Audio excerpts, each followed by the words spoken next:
Dire looking team very back. hot as well in the group stage. So, oh, good, Geek Fam. Once a geek, always a fam. But you said that you are a man of results and all of a sudden you're deciding to go to Geek Fam. What? He has been. Contradicting yourself. TNC Predator. He has been, you know, Indecisive. it's been kind of his thing, you know, for the past 2 weeks. I noticed. I kind of picked Dire up on that team after back. week 1, but it's all right. That's why we're on the panel. Looks like the draft is ready, so it's time to be decisive and see what kind of heroes we're going to be looking at in our first game. Now, some big bans. Of course, we've been seeing IO bans TNC playing up against Predators turn to TNC. ban. It's a hero that they love to play, that they're very confident playing as well. It doesn't matter what you do if it's not banned, they'll try and fit that IO in. Oh yeah, I think Dire IO team in general is just TNC's bread and butter. So it's the IO gyro. TNC also runs the TNC Venge TP Predators as well, and they also run the Doom. But Geek Fam, well, they steal the Doom away, and I like it. Yeah, this is the strength of having the first pick. You always want to grab the most OP hero whenever you have the first pick. So Doom, obviously, Geek Fam is I think they are the first hero they're the first team that really utilized on the mid 10 Doom Dire team after the patch came out. So yeah, and TNC is gonna go back to their Ogre Magi. This is another March hero after he doesn't have the IO, so he needs another enabler hero to kind of ramp up the game for Gabby. So Ogre Magi is one of the perfect hero for that. Yeah, it's 10 either Ogre seconds Magi. I remaining. think he played Jakiro as well. These are the two heroes that you kind of look at for 5 March seconds whenever you consider that post 5 that enables the other cores. So TNC Predator are completely comfortable with this Ogre Magi. They were also the team that ran this Doom mid. And they also ran the Doom tree on KP as well. TNC So Predators having turn this hero go to over to Geek Fam, I think is a huge win for Geek Fam. Speaking of going over to KP, KP also plays the Ogre. So there's a good chance that maybe TNC look to flex this if they maybe want to try and get a little greedier with their side lanes. Because Ogre offlane, it's not spectacular. You're not expecting 10 kills, but seconds if you get away remaining. with it, we've seen what an Ogre position 3 can do. Yeah, super tanky, 5 building out all the seconds aura remaining. items, all the tanky aura items. It's like you don't all. want to aim him, right? Like Yeah. they build him so tanky that it would take too long to kill the Ogre. But you have to, because if the longer he stays in the team fight, the more multi-class Fire Blast is gonna Dire cause. team back. And especially when you go down to the late game, the carries from Geek Fam side is not gonna have a very good BKB duration. So those Fire Blasts is going to come back and haunt you if you don't kill this guy. Now, you know who else made it through? The Nature's Prophet. Yeah. He's banned, but It's a hero that I think these two teams they don't really 10 emphasize too seconds much, right? remaining. Unlike Fnatic on Esports who even new Esports who 5 have a lot of seconds priority remaining. on this Nature's Prophet, and I think TNC and Geek Fam they don't particularly pick this hero too often. TNC we've seen TB, the gyrocopter, Nature's Prophet kind of fell off the radar. Also right now, when it comes to second phase ban, it's so hard to tell what TNC is going on their carry hero because any carry just seems more strong. Just seems stronger when you have the Ogre Magi to pair with him. Yeah. Yeah, you farm faster, you hit harder as well. And TNC looks like they have gotten a very fast draft. They have the Bloodlust to ramp up the farming speed. You have also the Nature's Prophet to ramp up the entire Predators turn tempo to of the ban. game. It's gonna help you take Dire down towers team faster. back. It's gonna help you farm faster. Yep, and we actually have this discussion I think a few weeks back regarding how to deal with the Nature's Prophet when it was super popular, right? That was thing during the 411 ban sequence before the patch where heroes like, for example, TNC Spectre, Predators turn which was to just ban. banned out by TNC Predator. Good, you can just haunt and kill the Nature's Prophet, but also heroes that can get to him like this Pangolier, Ember Spirit, Void Spirit, Storm Spirit, basically the 4 spirits, etc, etc. So Spectre ban out, Geek Fam they banned the Necrophos and Dire the team TB. back. This eliminating cores that TNC are comfortable with. There was also a discussion we had, I believe this was last week, another way to sort of deal with the Prophet. I'm not sure if you still agree with this, maybe your opinions have changed, but your other thought process was trying to get the opponents to play the Nature's Prophet as position 5, 10 right? Yeah. Make the seconds game remaining. as uncomfortable as possible for the Prophet if he was core, force him into that position role. 5 I'm sorry, the seconds remaining. position 4 or 5. I think we saw that from Geek Fam. Geek Fam ran White Mon on the Nature's Prophet once, and I think on the last week of group stage, forgot which team it was, but there was also It was Adroit versus TNC, and Adroit was having so many Predators good turn to heroes, ban. and they forced TNC to be. no, it was Geek Fam. It was Geek Fam. Adroit took on Geek Fam, right? Was it TNC or Geek Fam? No, it was TNC against Alright, it was Geek Fam. It was Geek Fam. Yeah, and they forced March Yeah. to be playing this nature for post 5 that technically has no effect on the game.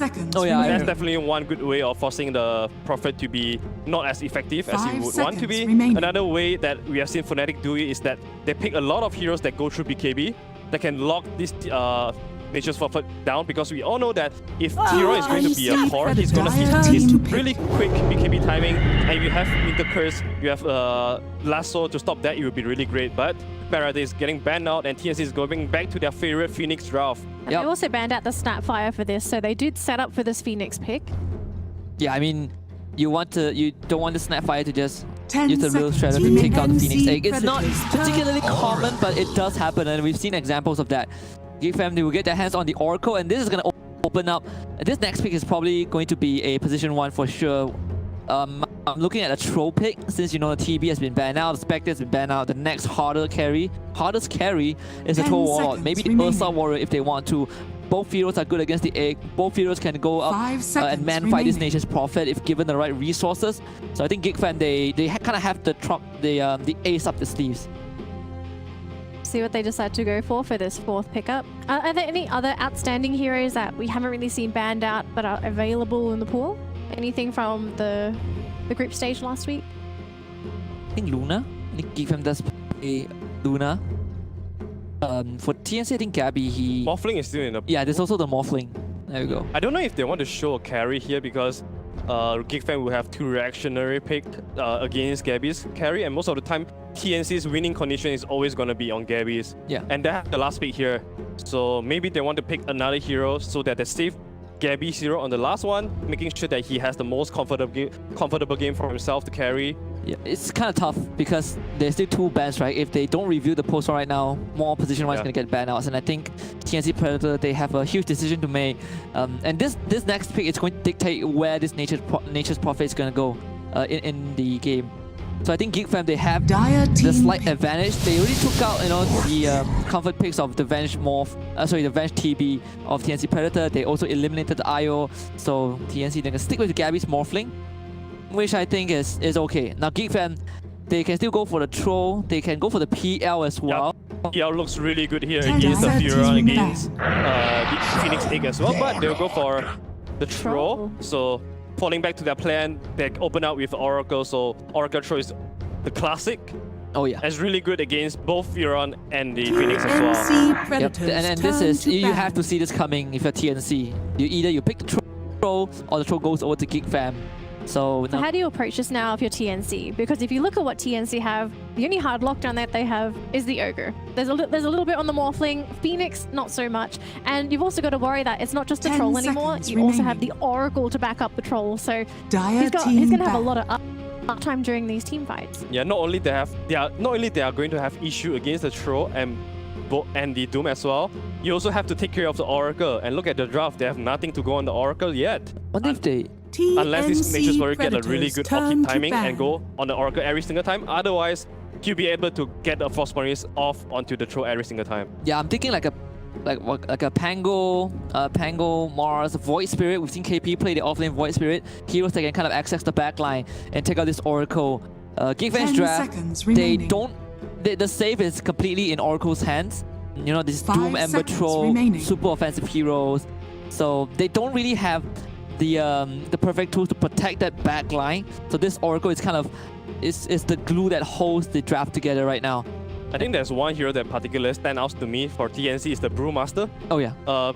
In the history, historically, Brewmaster is always great against the Troll because you can always use your Wind Panda to cyclone him up, and then you have a lot of ways to interrupt the Oracle as well. Just create chaos in the team fight, making sure that Geek Fam's hero couldn't use their spells properly in the team fight. And Brewmaster, we all know that this is KP favorite hero. Oh yeah, I think other than KP, was it KYXY is the only other person who has played the Brewmaster, but attempted the Brewmaster, right? Attempted the Brewmaster, yeah. It wasn't a pretty game for them. They lost to Adroit, but Geek Fam going for the AA. You kind of missed that out if you're TNC.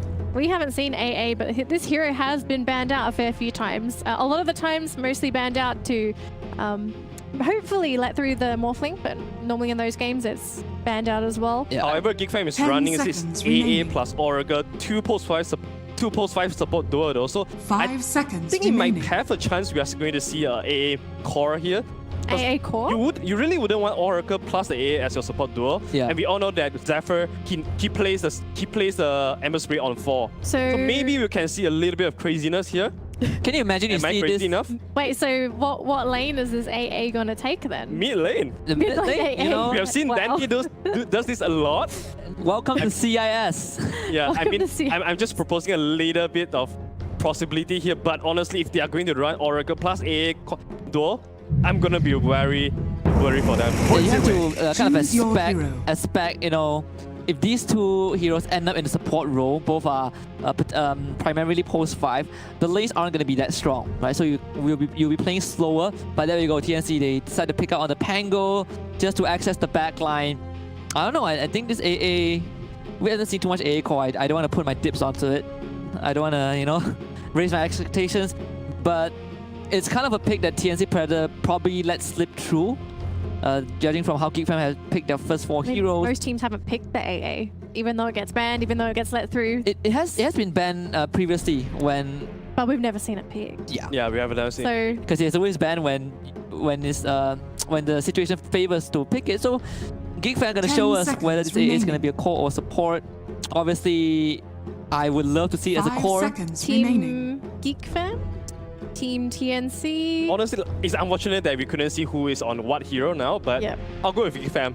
Geek I was about Fam. to say that. Yeah, I'm going Geek Fam. So we got both of you on Geek Fam. Yeah, I've always been on the Geek Fam hype train. Okay. All right, looks like the panelists have decided they're going to be favoring Geek Fam's draft for our opening match. TNC versus Geek Fam. Let's throw it over to our casters, OD, Pixel, and Fog to take it away for the first game of this series.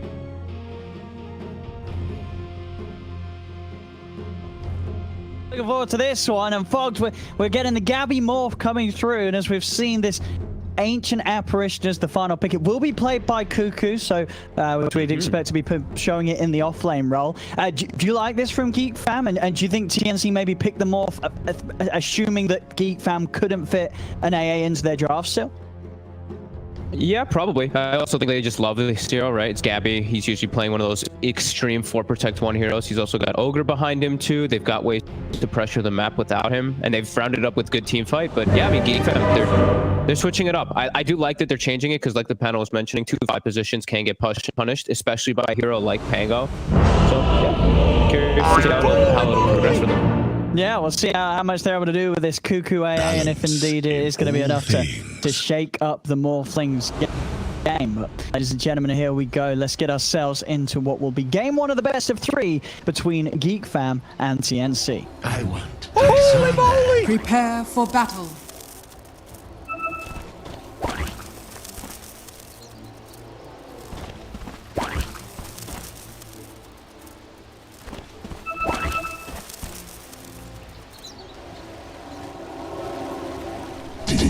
So let's see how things are going to work out. What sort of lanes we are going to be getting. TNC's dodging. Yeah. It's like, So, yeah. so this is what's the sort of the big matchup that you don't want to be playing if you're TNC. I think the Morphling just doesn't want to be in the pressure lane is the big thing, and you know the lane with the AA is going to be that pressure lane. They're going to just look to run at the Morphling, so I'd be surprised if it's, you know, not. It's just Zephyr plus the AA, and maybe Whitemon's just going to move around depending, but yeah, they want to put pressure on Gabby in the bottom lane. So Gabby, he's going to go mid versus Ember Spirit, much better matchup, and they're just going to throw Armel bottom. So he's a Nature's Prophet, he can be fine dealing with the pressure, and Treants, super good versus AA and Oracle. These heroes don't really do anything to Treants in particular, so Nature's Prophet should do pretty well bottom as long as he doesn't get dove. So limited disables from Geek Fam is definitely going to be one thing we're going to be looking at versus that Morphling in particular. Sure. I mean, I guess there's roots, there's you know, like the chains and the things, but yeah, Morph's not going to care about that because Gabby's almost certainly going to have a Manta very early on. Yeah. In his build, so yeah. But other than that, I mean, I guess it's going to be sort of down to what sort of items Zephyr can get as this Doom, if he's going to have the ability to get something that will help him find, you know, the initiation and catch the Morphling off guard. But you know, playing it from a support position, those sort of items aren't going to come anytime soon, and may not be what he wants to rush anyway, as it's not really like they have. I mean, I guess Cuckoo's the offlane AA. Is this going to be an AA that does get any sort of utility items for the team? I mean, how do you want to sort of see Cuckoo build the offlane AA? I mean, if he's able to, sure. It all depends on how his lane goes, which I think they're gonna have a lot of trouble bottom. I think this Nature's Prophet and this Pango are just gonna free farm bottom and actually probably get kill setups quite easily on either one of these two. But yeah, I'd like to see Cuckoo go for some type of style like that. Either he goes for like the auras, or Zephyr does, or he can try to tank up and go for like this Atos eventually. But yeah, I don't think he's gonna get much, being totally honest, on bottom. Yeah, and they're looking at these other lanes with Gabby in the mid. I mean, as you say, he's much happier here than he would be on a side lane, and this, as a matchup, is a lane that the Morphling also does very well in right in a 1v1. Yeah, and he just missed the last hit on a range creep because he uphill missed. A little unfortunate for Gabby, but this is, excellent matchup for the Morphling. Yeah. This is like the only level you have to have a little bit of concern is when Ember hits level 3, just to put the pressure on the Morphling, because you can't break the shield, but you should farm anyway. They're actually just gonna fight it out here. I mean, Gabby's gonna have this kill. Yeah, this is Oh my goodness, that's not great for Carl. It's all in the mid there, trying to man fight against the Morph. I mean, yeah, Gabby, he was ready. He had the strike available. That was too early. You have to wait for level 3 on Ember. He tried to do it at level 2. The flame bar just gets popped instantly by an adaptive strike, and then he just gets right-clicked, and you're gonna lose that right-click, or it's 9 armor on a Morph. Oh yeah. Oh, I mean, yeah, that's rough. Carl can't afford to make any more of those mistakes already in the lane there. I mean, look at the CS 7 to 9. He gets 2 for 3. And a kill going the way of Gabby. You know, Carl's got to play the rest of this lane perfectly, otherwise Gabby's going to have an insane start. I mean, he's already lost the lane horribly. There's nothing you can do now versus Morphling. When he's already got level 3, he's gonna have level 4. Like Gabby's gonna have no pressure. He's probably gonna get every last hit and majority of the denies too. So that's a lane we probably don't want to see too much. He's getting beat out of it. Yeah. And then bottom also, Armel is 11-7. Like I was mentioning, this bottom lane from Geek Fam is not very strong either. So the only lane they have going for them really is top, which is an excellent lane. That Oracle versus the Fire Spirits plus Bloodlust and Ignite, he can dispel everything. But these other two lanes are a humongous problem right now. That's 2-level difference in the mid. Oh my god. Does manage to get that CS though, Carl. But at least will now get himself to level 3. So this is slow. Gabby's going to have a very quick bottle in the mid. On top of those, got a 30 base damage advantage over this Ember right now. Carl's got to get pretty good RNG to get those last hits. He will, at least on those range creeps. But yeah, fantastic start for TNC. These two lanes, they're both going to be so massive. And Cuckoo still only 4 last hits. They're not able to really set up for any kills either with Tim's on the side, but Geek Fam has to be very careful how far they step up. Mid lane, Gabby just playing with Carl. Yeah, you can see that Carl wants, I mean, as you say, now with the Flame Guard, at least he is protected from that burst that Gabby wants to catch him out with. Yeah. But still taking a lot of damage each time that he wants to go up and get the farm.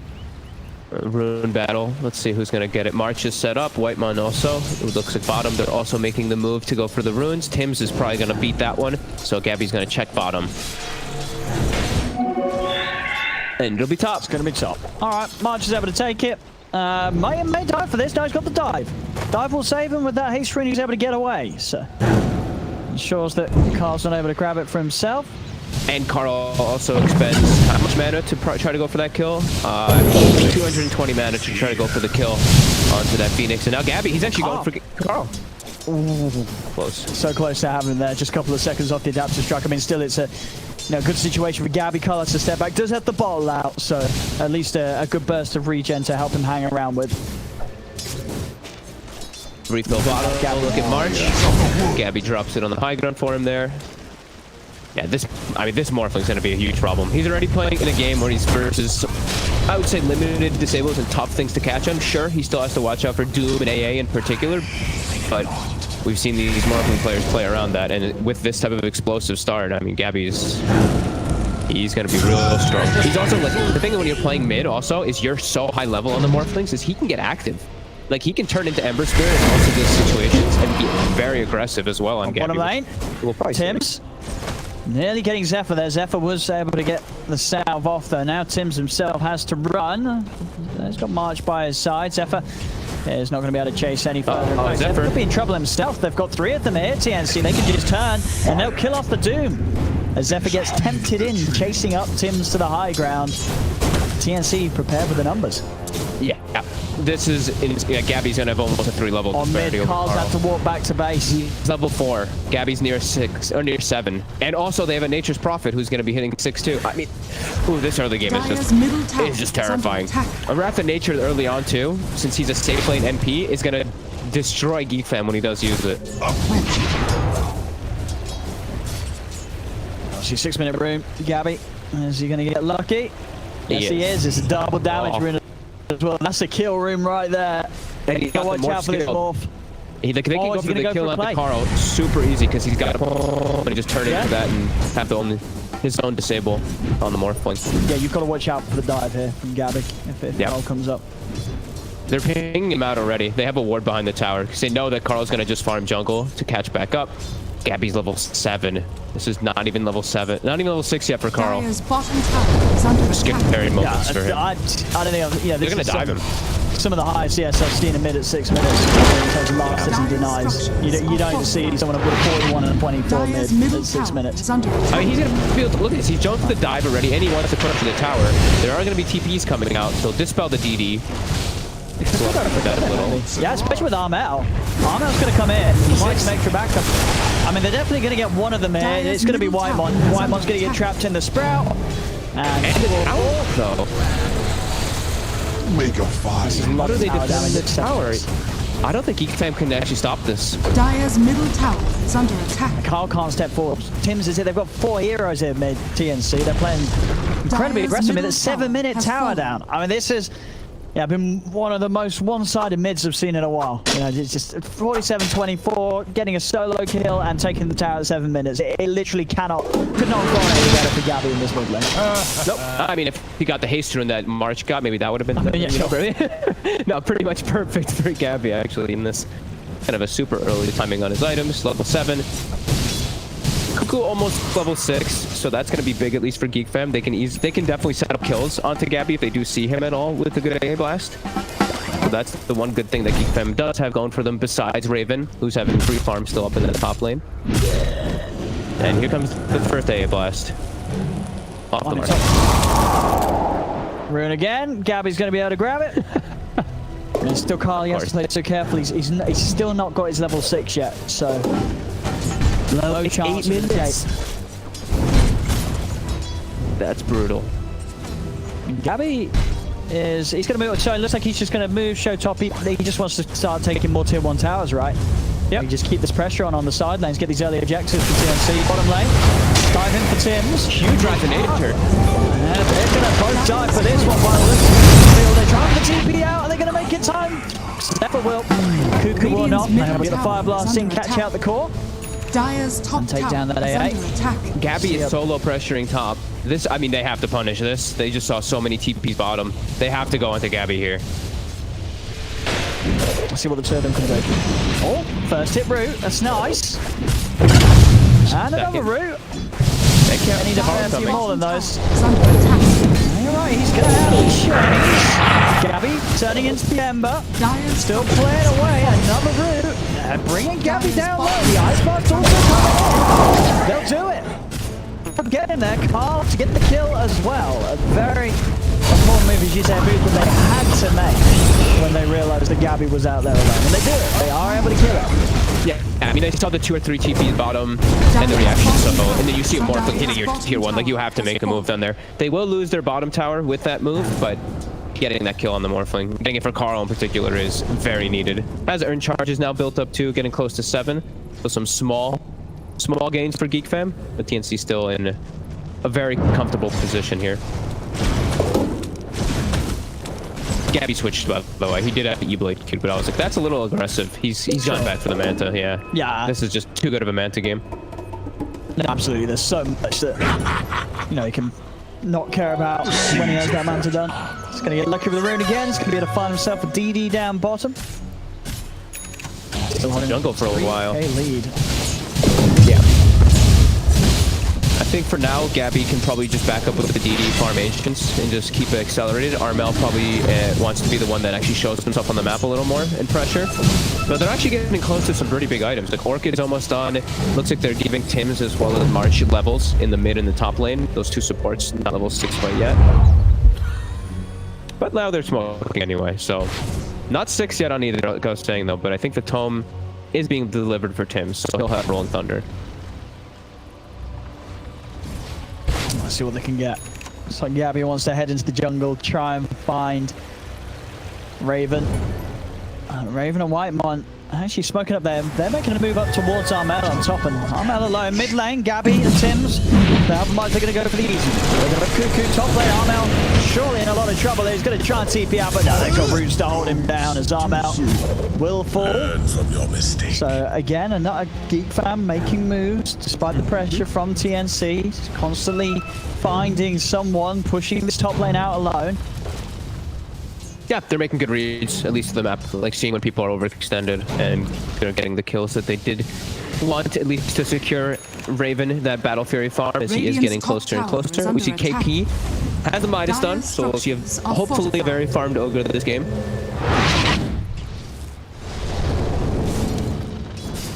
But yeah, TNC off to still a really good start. 2 towers taken out. If they can take out this last top tier 1, they've already got deep aggressive wards placed down, so they should be able to keep pressing forward. Well, for Geek Fam, they just need some time because of how poor the lanes went. A little bit of an attempt on March, but March more than able to get away. Invisibility. This just they need Raven to find the space to get his Battle Fury done in good time. Dire's top tower. Yeah, they need time and they need to take their fights really accordingly, because we look at the just grand scheme of the drafts and you look at TNC, overall TNC's draft, like, much stronger team fight, just much easier to execute too. Like Pango Rolling Thunder plus a Phoenix ulti, always going to be super strong with the Wrath of Nature coming over Geek Fam. If they can get the proper jumps early with the Doom, you know, they can actually be good in fights, but not in comparison. Theirs is a lot more complicated than TNC's. Wrath of Nature out. Cuckoo gets hit by it, so he's expecting a ward. Yeah, he pings it out. But it actually was Tim's Invis giving the vision. TNC, though, they want to get this top tower done. This time, not going to push it down with just the one of them. They're going to bring the 3 of them up to this half. So it seems Geek Fam will simply try for the trade. Push coming out down bottom, unlikely. I think to try and hold on at least to this tier 1 top, already at half HP. Yeah, Armo's going to come in as well with a global TP, apply an extra bit of pressure. This will be another tower going the way of TNC. One tower still full HP, so TNC could come down here and defend if they wish. Tim's is smoked. They do all have TPs. Yep. I think Tim's and Tim's and KP can definitely look to walk down, save that fast TP on the front line for the rest of his team. They're going to spot Raven here on the side. They're going to try and have a poke at Raven. Raven will have the ult to rely on. Now comes in and that orchid timing it deep. Putting a stop to any backup coming in from Whitemon. Raven pops the ult, but he's surely going to be dead after it as he's held down by the fire blast. Raven goes down. They'll find Whitemon as well. Radiant Couldn't have had that orchid at a sooner time there. Armel with a very quick item pick up. Top net worth of the Prophet. I guess you got to expect it. Coming in and putting a stop to any sort of 70 trade coming from Whitemon. He does. Got a little bit of strength morphed up, and he's backing away. He's going to be able to. I think he's going to live here, right? He's fine. He is. And the supernova stun is going to catch Carl. Oh, John. That was his last remnant. He got no further remnant to get away with. Gabby just comes back in and kills him as well. Oh no, disaster. This is a rough one for Geek Fam. It is. They kind of 5k lead, 10-3. They got the Doom on him, but they kind of whiffed the AA blast, and they didn't have any type of follow-up. Like, K wasn't on him immediately when they got the initial Doom on him, and then they're just too far away, and then they chase it. Yeah, TNC's all prepared. From bad to worse, it really goes for Geek Fam in this game. And this is Gabby, Gabby gets the last hit as well on Carl, I think, so he's pretty much going to be able to farm up that Manta style already in these next few moments, and that's going to prevent Geek Fam from pretty much setting anything up onto him. Yeah, they're going to be able to get 3 bounty runes, TNC, so... Yeah, that Manta style is going to be there very fast timing, even some of the items for the supports coming out now. March has the Veil. Yeah, it's I mean, amazing Veil game too. All magic damage, like we were saying. Super strong team fight lineup for TNC, and winning these last few fights, getting all 3 tier 1s. They're really ticking all the boxes right now. Geek Fam is starting to really crumble, and just fall out of any chances in this game. Raven is their only real hope at the moment, and he's not even like he's gonna have the battle fear, but he's not gonna be close to actual fighting shape versus this draft of TNC in these next few moments. No, and it's one of those games as well. Even if it does go on, TNC their draft doesn't really care. I mean, you have Morph, you've got the Prophet, you've got so many ways to play in the later parts of the game. If Geek Fam are even able to push you to that point. Yeah, they have to. I mean, they have AA Blast again. Doom's still on cooldown for 20. Maybe they're trying to catch someone off guard here, but if they run into all of TNC, I don't see this being a good fight unless they delete someone right from the start. But even then, real challenging fight to execute. 10 seconds for Doom. He's going to try and initiate onto Armor. He's going to have an ice blast heading his way. They're holding him in a position. He goes down. But over comes out on Tims with a rolling thunder. He's protecting it. The Paragon goes to it. Double kill from Mark. The chain's out from Gabby onto the Ever Spirit. He's going to jump to the south of Revan, but Tims, he's dead. He's got one quicker than a second. He's being saved for now by March with the Sombra heal. Gabby finishes off the kill on K. Tims will go down, but again it's TNC taking down 4 here. Again, Gabby switches over to the Ember Spirit form, changes in place Cuckoo. It's 4 dead, and TNC, they're just winning every fight. It just seems impossible for Geek Fam to fight back. Sure, this is without Raven. They're doing this whilst Raven gets space, but it's so hard for him to even get close to the farm that this Morphling's going to have with the way that Gabby's just... He's getting the creeps, and he's also getting the kills. He's 4-1 and 3 so far in this mid-morph for just 17 minutes in. Yeah, and it's just such good backup with them. Like every single time you see those fights starting, sure, like they have this high ground advantage, but if March gets his egg off and Pango gets the rolling thunder off, you're not winning that fight. And that's exactly what happens. But they do at least get themselves 2 kills. So we did see like the gold actually the gold actually swung like maybe 100 in favor of TNC. It wasn't a horrible trade for Geek Fam, all things considered, because Raven got the space. It's very limited what they really can do on the map, so.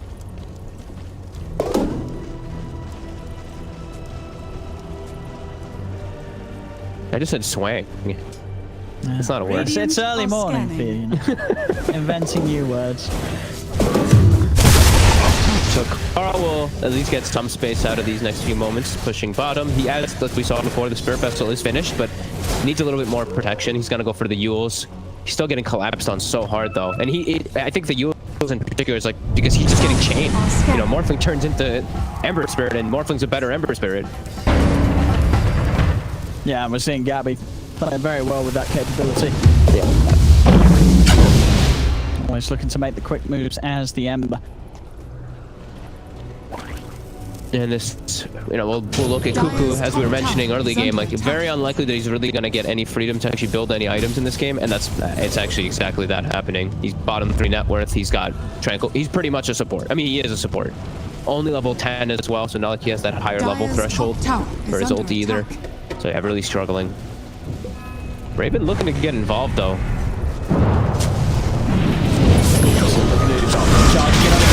Carl trying to start the fight onto Zoga, but this is no good with a hook. KP's pretty tanky. They try and burst in the cold feet will prop, but it's not enough to kill him. And now Tims with the turnaround goes in with the rolling thunder onto K. Does indeed back off. They've got the full team here, Geek Fam, and TNC don't want to try and push into it entirely. We'll back off. They will smoke though, TNC. So maybe with intention of trying to get back into place. I mean, it's coming close to 20-minute bounty runes, so if anything, might just hold off until those spawn. Armel getting some space down on the bottom lane. Trying to get that BKB online after the Shadow Blade and Orchid so he can stand his ground more firm in the fights. Yeah, just very strong right click build from the Nature's Prophet for sure from one position. So for Geek Fam, I think big next thing really is get Doom Blink Dagger. Because right now the only initiation is we see the Ember Spirit charging like a madman with his Fire Spirit. So I think once they have Doom Blink, it's going to be a lot easier for them to actually start the fights off. Still going to be very tough because they're playing versus that Phoenix plus Pango, which always just secure the fight, but that's the big thing that they need for the next few moments. But they're not going to play against an Aegis as it's a TD again on Gabby. DD. Very quick rush. Yeah, with the Tools ready to fight once more. And straight away, Armel's up on top to catch that wave and look to try and finish this tier 2 tower off from Geek Fam. There's the blink. They've got to make a big move with this Zephyr. Dire's But now top tower smoke is under out. attack. Now you're playing it. The worst feeling as a Doom is now he's like, yes, I got my item, and then you're like, wait, they have Aegis. Sure. Big walls down ultis really get punished a lot by that. Bro's just getting taken out as they get the timing too. So we'll see if Geek Fam can make anything happen of it, but they might be dissuaded from actually doing so into Aegis. Radiant's middle tower is Yeah, under they might attack. just have to do their best again to avoid TNC for these minutes. Mid Zephyr, he's hanging around, but yeah, it's just so hard for him to make the commitment with the Splint Doom. You also have to know exactly where March is as well when you go for these Dooms, because it's a level 4 Sunray. He's got the 1/4 full build on the Phoenix, so if you get a bad Doom, March is in position. He's just gonna heal whoever gets doomed up. So they have to know exactly where both supports are. They might just go. They're gonna go for March. They're just gonna go for him, yeah. But he's not weak. And yeah, Zephyr not wanting to commit the Doom for that. So now it's resulted in showing himself and maybe being in trouble. Armel's chasing. Whitemon's already TPing out. Zephyr himself not actually having a TP. Armel pretty speedy here. We'll see if he's able to get the range for the Sprout. It doesn't matter either way. Zephyr, yeah, he's got the blink and still have the Quelling Blade in position. Sitting in the tower. Bolt. Pop. He's gone. Gabby's in with a burst.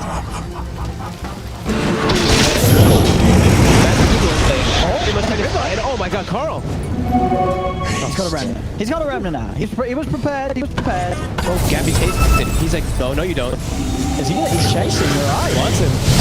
I mean, again, it turns in with the chains. He's got enough burst. He hasn't quite. Ball out again with those last few remnants. This time, Carl will make sure he's all back. I mean, can Gabby really get this? He's got. I mean, he's actually. He needs one more bit of damage. He's not going to find it. I mean, Gabby, very persistent there. It would have been pretty impressive if he did find it, chasing down the Ember across the map, but not quite enough mana in the tank for those final few required spells. And of course, Whitemon there to provide the safety for Carl. He forces them all to react to him though, just because he's chasing the Ember. Everyone's like, oh god, what's happening? Like they're panicking to actually protect their buddy. And up to 10k gold lead, they get the pressure on bottom tower, and now Gabby has his E-Blade finished up with also a Nether Shawl. So that's a lot of burst damage that's coming out from this Morphling. I can see pretty much anyone getting deleted, even Raven in a couple situations if he's not near the Oracle. Yeah, he's got to be ready to react quickly with the ultimate. And that obviously isn't necessarily going to save him. I mean, it's going to give him some time, but if he's having to use it defensively, never feels great as a troll. No. Veil plus Ethereal Blade plus Nether Shawl. A lot of damage. All of TNC setting themselves up around bottom. They have this deep ward placed behind the tower, actually, in a very unexpected spot. So they're actually getting some good information from this one.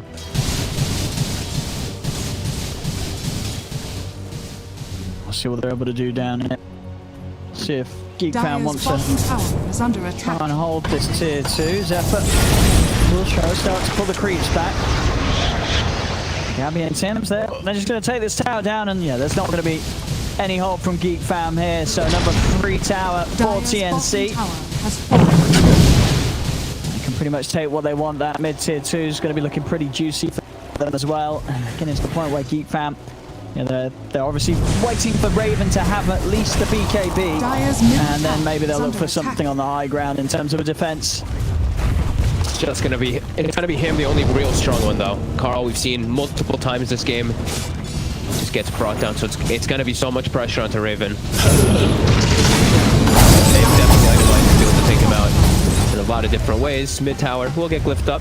They still have 40 seconds on Aegis. They want to press forward to get this tower. Pull roots and run. Dire's middle tower. Smoke comes is out. under They actually attack. do it away from the ward too, so maybe they're trying to time on this Aegis here. 25 seconds. Also bounty runes. I mean, that would be pretty impressive if they are able to catch Gabby as it comes to an end. They're kind of heading in the right direction. Still a little far away though from Gabby. I mean, Tim's and March now in between Gabby and this smoke. Tim's, he's actually going to Rolling Thunder immediately, and he's going to look to control Whitemon in on the stairs. Tim's just going to do. He does get it. The Aegis is still there though. Did he time it perfectly? The Aegis was still there. protect Gabby from that Doom. I mean, as you said, well, that must have been close, right? That was split second. That was as it was ending. Literally like maybe 0.2 seconds or something. Oh, he did do the maths. He did do the maths, but it just went off by a millisecond or whatnot. Oh, I think it actually, like, as he died, it hit the. I was looking at the timer, and it hit 3 minutes as he died. Was it literally on the timer? It had to have been frame perfect, almost frame perfect, that he missed it there. Oh no! I just can't catch a break, Geek Fam. That would have been an incredible play if they got that timing down to perfection. But yeah, it's got to be perfect, and it was just off. Oh, and now, I mean, now Doom is on cooldown, so now Gabby feels a lot more free, and they probably are very aware of that ward being placed on that high ground, or at least of the sentry.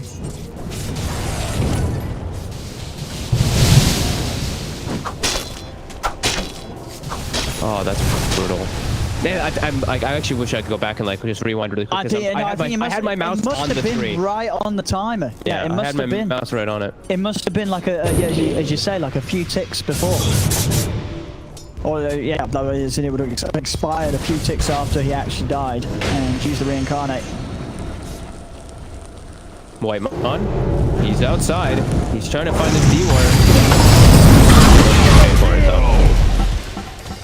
Yeah, he's killed Gabby. Shoots him down with the adaptive strike and see how much TNC want to force up to the high ground. And as I say, you know, they are comfortably in the lead right now. Not really under any sort of pressure to speed it up. They're going to try and put down K in the mid. And does he have a ribbon out? He's trying to throw it out right now and will manage to get it out in time. Essence Ring saving him there. Back in the jungle of TNC. They're going to find Raven and Zephyr. Tim's ready to roll in. The Orchid out onto Zephyr. Fireblast setup. With the rolling thunder to come into place. Raven's going to go for the BKB TP out. He'll make it away. And Zephyr is dead once again. Another kill for TNC as they just sweep the map. First BKB usage, a full defensive just TP out. Never feeling good. No luck for Geek Fam in this game. And Armel, I mean, they're all just, everyone in TNC just having a very relaxed, chill game, picking up all these different items here. Lincoln's almost on the way here for Gabby. He's going to be impossible to go when he gets that Lincoln's. Yeah. They don't have great ways to proc the Lincolns from a distance. They are very alone. Yeah. Just so farmed right now. Yep. Hex coming out onto Armel very soon. They've got a lot of luxury here. Blink on Tim's. Everyone's got more than what they need in this game versus what Geek Fam has, and yeah, it's just getting harder and harder. Poor Cuckoo. You know, they tried to do this, the little cheeky role swap with the supports. It's not working out though. He's bottom to net worth. He's not able to find much of anything in this game.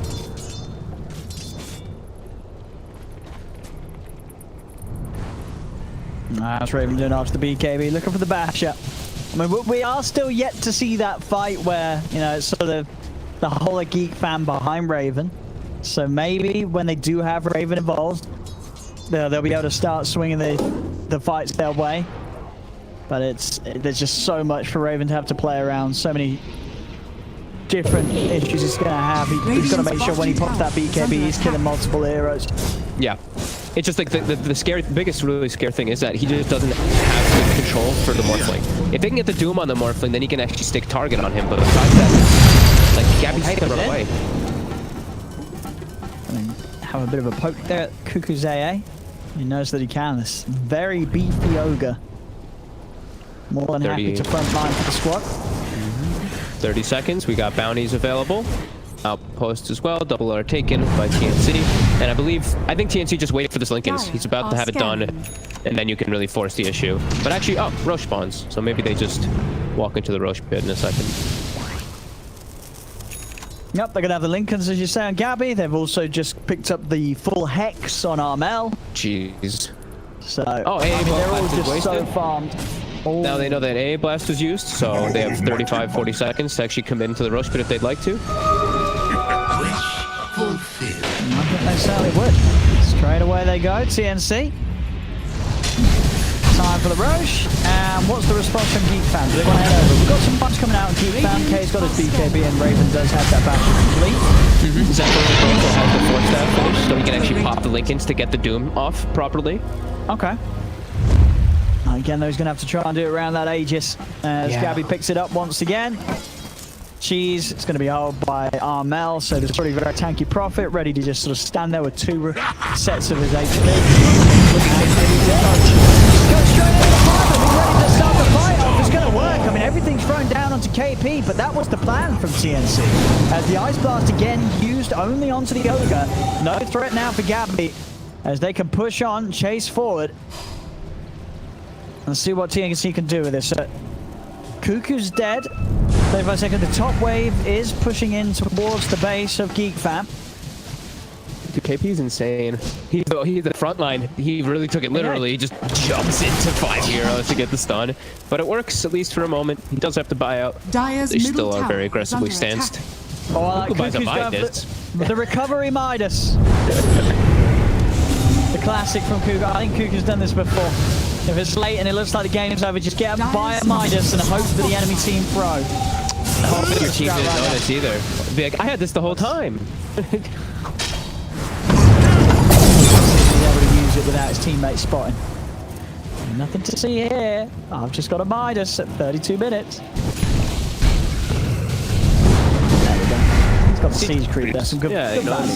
Good value. Yeah, exactly.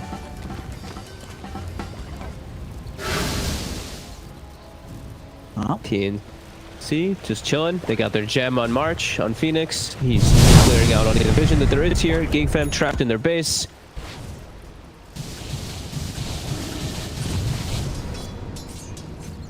Armel can handle any of the side lanes or side farm, while the rest of his team sticks around the Morphling. Have we got any smokes to make any moves with Geek Fam? Not at the moment on. I know, Cuckoo has a smoke. You see the little cheeky plays that March is doing as well with the gem. I'm sure people all know that one now, but dropping the gem near the cliff so he can see up onto the cliff to check the ward. Yeah, right, nice. Yeah, nice little use of that.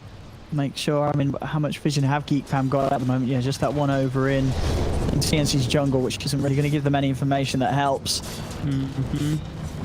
When it comes to sort of feeling safe enough to head out the base.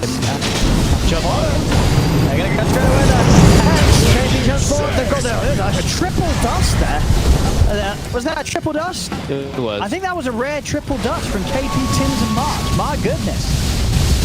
I mean, it worked. Yeah. Triple dusted.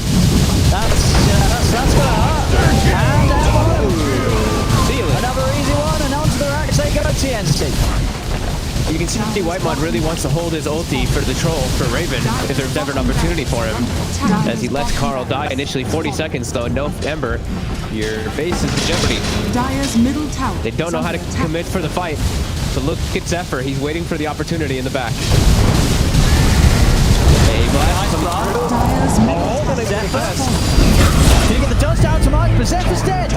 No chance to pop a single ability. He'll buy back. And then losing this mid set of racks. TNC taking this one very easily here. As, I mean, this was a rough game for Geek Fam. I mean, they tried to adjust, respond to this morphing pick by getting the AA in. And maybe, they just meant that they had to sort of sacrifice their original game plan too much as nothing else has really fallen into position at all for them this game. They got to try one last fight. They got to use Raven and just attempt here. They get Gabby frozen for a second. Still not wanting to commit forward onto this Morphling though. He backs away. The chains onto Gabby. About 40 seconds left on the Aegis. And there's Gabby with a full BKB as well. My God. I mean, that is, that's how you know it's been a rough game, as you say. Just it's 35 minutes in, they've lost 2 racks, and they just haven't found a single fight where they can actually get their carry involved. They can't get Raven in, and Gabby is extremely involved in the game. 9-1 and 5, and his overabundance of items. Right, he's got 4 extremely big items picked up already at this point, and the same thing for Armel. Like both these lanes just definitely were too much of a problem for them, as these two have taken over the game entirely with the moves from his team, with the backup from his team. Geek Fam's trying to get outside of the base here, since that Aegis is now reclaimed. gains ready though. Yep, lines been drawn. They just want to get that focus on the top lane. Try and close this one up. I mean, Raven has got, is that the full abyssal? Oh, yeah, it is. So he has got the full abyssal Raven. So they have got now a few ways, you know, between the abyssal, the doom, and the Lincoln's breaking capabilities to jump on Gabby. But now Gabby has March, who has an Aghanims, who can just pull him out of anything and put him into an egg if they do get the perfect jump as well. So now they have their own solutions if Geek Fam does get the perfect scenario. So this, I don't see the fights getting any easier at all. No. March is going to be able to play around that very easily if they do ever catch Gabby. Yeah, TNC just have really had such a perfect game across the board so far. Yeah. The lane setups were great. I mean, Gabby crushed it mid. Yeah, I mean, the lanes were definitely one of the biggest things that happened in this game. Like, bottom and mid, just absolute free farm. Sure, Raven got space, but that's about it. You can see just chilling, farming outside the base, waiting for Geek Fam to make one wrong aggressive step so they can end this game. Sarmel approaching another item soon. He's got 5 big ones. Going to be approaching toward that next one. That's the 10 in the next few moments. But yeah, they're just chilling. They're hanging back. They know they don't have to rush at all in this game. It's all on to Geek Fam. Big payday there for KP, but the Midas value. 37 minutes. We get the new neutral items too. Maybe this could be what they were waiting for. Gabby with an illusionist cape. Very strong. Warriors of the wood. Cook gets the Midas off. There you go. Oh, that magic lamp actually could be very useful to help people who are targeting by the Morphling. Not gonna be, you know, not gonna change the game, but you know, might allow Zephyr to get a doom. Yeah, at least get your spells off. Small gains. Small gains. Let's see what TNC want to do here. Lion's been trying if they got to smoke themselves. They do, Tim's. He's brought the smoke out. Going to try and enter the base of Geek Fam from the bottom lane. Already arm out, scouting. Now he's going to find Zephyr. In fact, he's just going to try and take this one down on his own. But hey, Zephyr is out to the side. Magic lamp. You said it. It saved him. Magic lamp, yeah. Not normally the item you're hoping for from the neutrals, but in some situations, it can absolutely be the difference between life and death. He didn't have buyback either, right? Yeah, he didn't have buyback. If he died there, that would have been that would have been really brutal. Yeah, no, it would have been game over. Oh, Tim's. Oh man. Oh, missile. Ice blast. Tim's is dead. Can Geek Fam get any more? Raven is coming in with the rest of the March. Ooh. Now just in time. Didn't have the chains vision before the TP comes on. Under attack. Alright, Geek Fam. Dire's top barracks. They're holding. The game isn't ending yet. I mean, Gabby does take down the range Rex with his illusion, so there is now just one melee Rex on the top lane, standing between the Geek Fam getting mega creeps. They push TNC back. 26 carry. I mean, if there was any way that they could turn this around, this would be pretty spectacular. It's still hard to see it. And Raven's farm is still very, very good. Like, his farm on the troll, you know, he's up there. He's ahead of Gabby's farm of the Morph. If they have to fight them away from the Roche pit, because Roche is respawning. If Roche is respawned, if they can get the cash here, it's a bring more vault, but right on top of him with the badges. Gabby is dead. Raven's gonna get him. He's gonna KP. I mean, come on. Is TNC gonna lose this game? Structures are fortified. Yeah, I mean, it's a little early, but the fact that they're not closing it up and they are sort of, you know, like, Gabby's dying. It's huge that Roche is up too. Like, I think you go for Roche's Geek Fam. Try to force the buyouts. At least check it out. Well, they're gonna go for it. They should. Yeah, absolutely. Let's see what comes out here. I mean, I think Raven knows. I mean, he's not got any ult for 50 seconds. No BKB for 30. So that kind of sucks for him. Disarms. Oh my God, Tim's. Yeah, just Pango makes the fighting around the pit is just too disastrous. If they could sneak it, sure, but Phoenix and Pango are the kings. They want of to road try it. pit. I mean, I think this is a scary spot. They do know that they're so far behind. They need to take risks like this, Geek Fam. They've got to take risks. He just keeps getting disarmed and hexed from the Prince's knife. 20 seconds more point. Armel Radiant's courier has been Oh, he gets courier. See, oh, BKB from Carl. Look at something. Armel, look for the BKB. He's got a run. Right over. Armel's going to turn for the CPR, but he's dead. They're going to be able to take the super over as well. The super over. He's killed both of them. Raven's going to try and get KP. They're going to get all of them. Oh my, okay. Dude, TNC's actually lost. They're losing the game. They were so far ahead. The lines are being drawn. You know, down the lanes. I mean, TNC got 2 ranked. They were 26k ahead. Now they've just lost the Roche. They've now gone from a 26k lead. It's been halved. It's down to a 13k. They couldn't end it. Or at least they didn't end it. I think they could have ended it, TNC. They didn't. And now Geek Fam is absolutely back in with a chance. If they're winning fights like this when they're that far behind. You know, I mean, we have seen them do it before with Raven, but... Oh my Radiant's God, middle and tower Raven is is under 25, so he's got the battle chance to protect himself besides the Oracle now too. Oh my God, TNC. Oh. And March also, like, I think he forgot that he had Aghanims or something. He, like, just like spazzed in a circle with Sunray, and then he grabbed Tim's instead of grabbing the Nature's Prophet. Died. And then they both, like, if he grabbed the Nature's Prophet, then Tim's maybe gets like a swashbuckle disarm or something, he can maybe protect him. But no, he grabbed Tim's after the NP had already died after like 8 seconds of him being focused. Some big blunders from TNC. Geek Fam capitalizes, and who grabbed that? Who grabbed the Ags blessing? Who did get the axe? Is it? No one. Was it axe or was it refresher shard? I thought it was an Ags, but maybe I'm drunk and it was just a refresher shard. Yeah, I guess it was just a refresher shard. Yeah, there's no blessing in the game right now unless I am. Okay, yeah, no, you're right. It was just a refresher shard. Yeah. Doom's got it. Zephyr's got the refresher. Okay, so they get double Doom instead. Yeah, that's still good. I mean, I thought maybe they give it to Raven as well. Double Satanic, double Battle Trench, double Abyssal, double BKB is insane, especially when you're 25 with Battle Trench, strong Dispel. Yeah, but I mean they might pass it over to him. Heroes? They might pass it over to him after his Aegis goes. Yeah. You know, if Zephyr's not found an opportunity to use double Doom. I can't believe the situation that just happened. Like TNC, they were so. If they lose this game, it's entirely on them. Like sure, like, fantastic moves, but you can't. Like you have a 30,000 gold lead with a high ground advantage and everything. And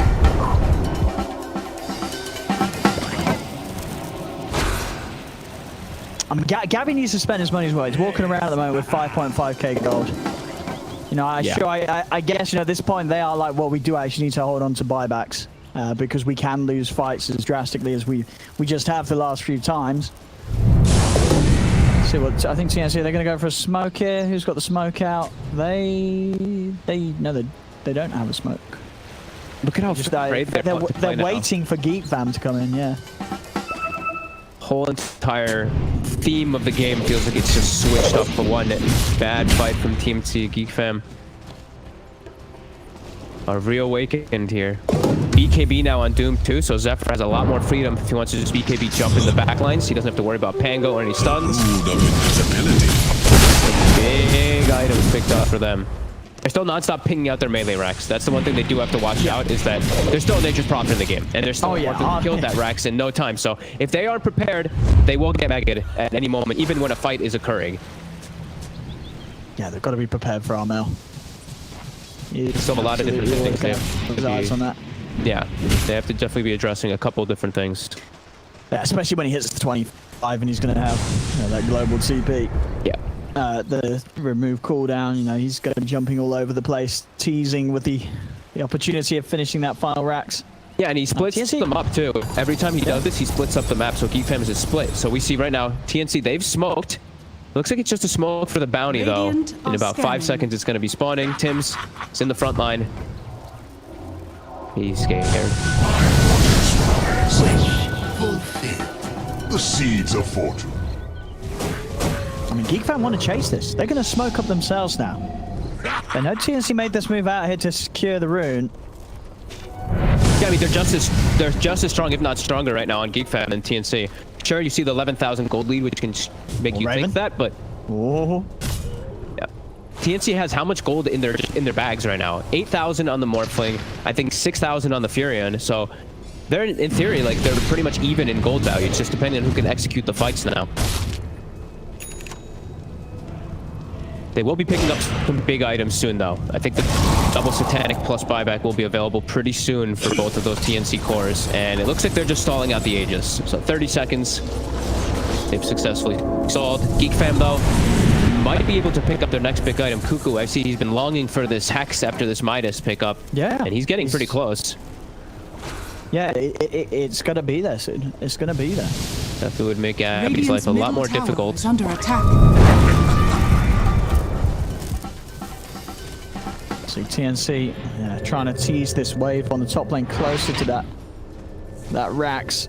Trying to at least keep Fam away from making plays outside of the base, but that is the Aegis gone. So something less for them to worry about. But still, I mean, yeah, how are TNC going to get this game in a position where they can actually go for this Rax? I mean, they're going to feel very scared to make plays with the way that the last few fights have gone. They know that one bad call here could just end the game, and suddenly Geek Fam are taking the win. Yeah, I mean, especially when you're playing versus Doom. Like, the Doom just got a full 5,200 gold item in his inventory. He just got a full refresher. So the potential of you just getting double doomed in the fight and losing, and then just losing the game it's very high. The whole game has changed in theme, like we were saying, because of this pickoff, and because of them picking up these items here. These core heroes too. Like Raven has another 7,000 gold. Carl, he also has 5,000 gold. So they're all picking up some pretty gigantic items for these next few engagements.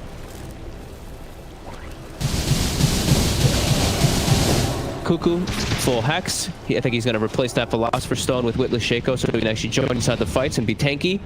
So yeah, he's pretty scary on this Ancient Apparition now, from where before he was just a Glimmer Cape and a Midas. Now he's actually the Midas paid off. The Midas paid off. There you go, boys and girls. If you're ever losing your game as AA at 30 minutes, buy a Midas. And then the turnaround can occur. You know, Cuckoo, he looked to the future. He knew that this game, he knew that TNC would slip up. You know, he's been there before. He knows the TNC lads very well. He knows that they're susceptible sometimes to these swings that are happening. Absolutely. And yeah, it's paid off. He's got the big items now. So now for TNC, I'd say everyone buys the Lincolns and everyone throws it onto the Morphling. That's the next planet to cover versus this refresher Doom.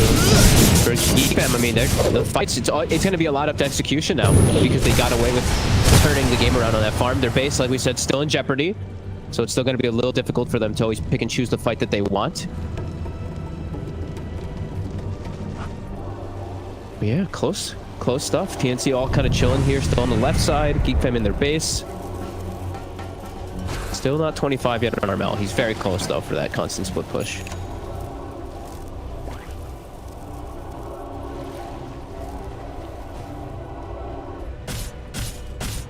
I think you may even just sort of see, waiting for the Roshan on both sides.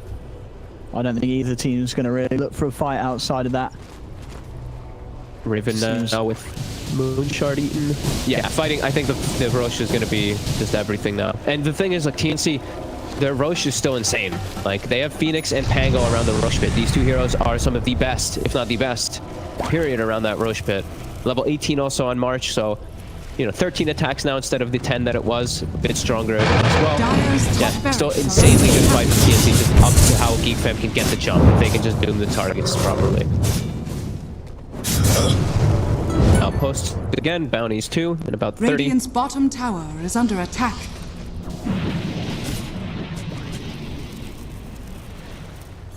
Roche is what? Well, 1 minute and 30 seconds until Roshan.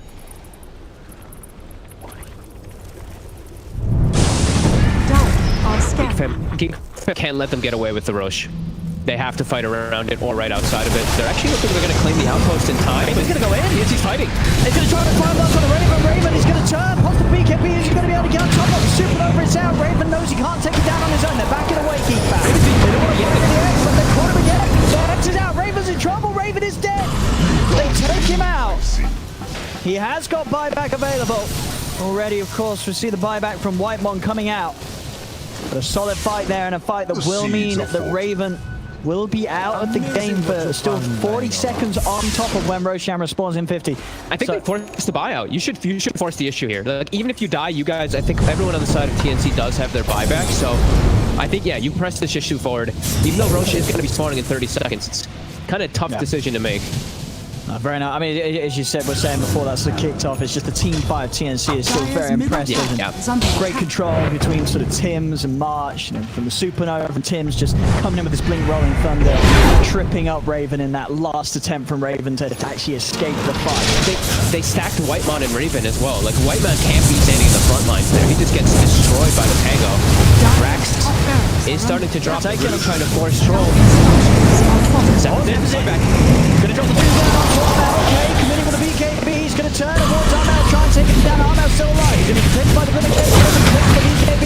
Over to KP they go. Tims tries to roll across, but he cannot save his Ogre. As KP goes down, but as you see, and Armel will still end up falling there. The Doom damage was enough in the end to take down the Prophet. Buyback comes out straight away from KP. They're going to keep the full squad up, or at least not Armel yet. He has still a chance for buyback. They've got to make sure this Roshan does go their way. The TNC, sure, they lose casualties, but they got what they wanted, right? They forced out the Troll buyback.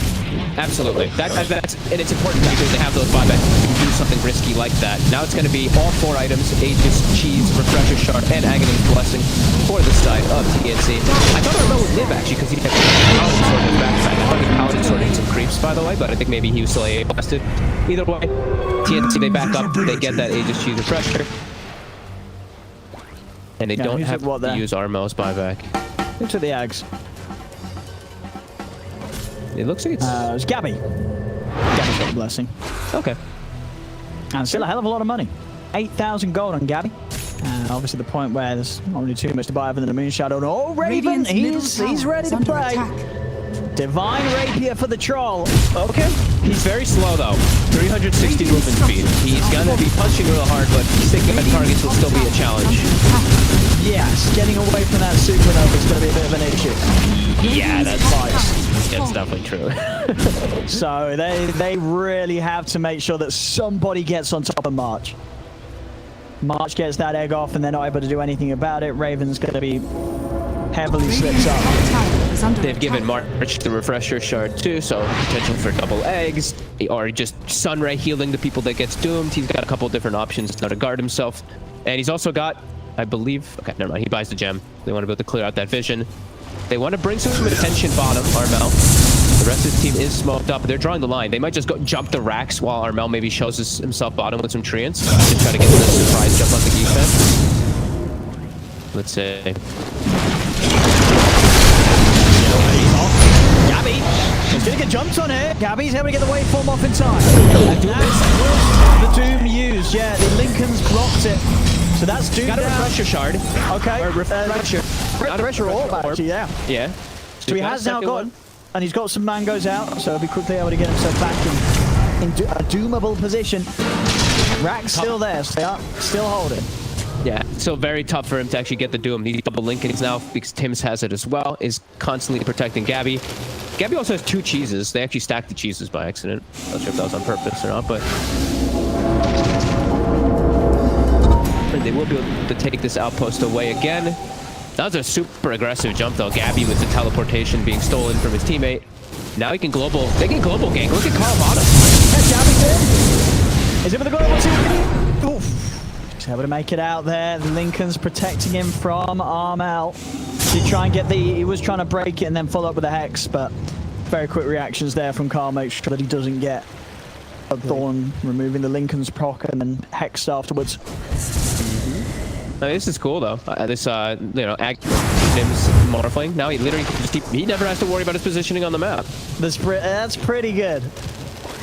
I mean, now you've got to worry about 2 rats if you Geek Fam. 2 very scary rats, very big and strong ones. Pull roots and run. Some nice little treants as well, and some extra treants to beat on the racks. Raven. Extra fun, right? It's done. Whoop. They're going to be able to get him out to the side. Silence for now. Just have to be careful. The racks are starting to fall. They're going to make a jump now. Zephyr's going to try. He's in. Look at the Abyssal. Look at the Armel. Control Armel. What's beside the Super now? They're going to focus it.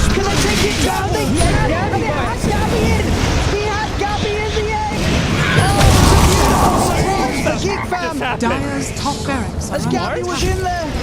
Gabby was in there. Gabby could have easily played his way out there. Gabby did not need to die there. Gabby wasn't controlled. It was the Nature's Prophet. He misclicked again. That's a fat finger by March for sure. That's the second time now that March has made a pretty massive mistake there with his Phoenix, and they're going to tip him for sure. He full HP killed Gabby. He's got to drop his axe on the floor and destroy it. I think so too.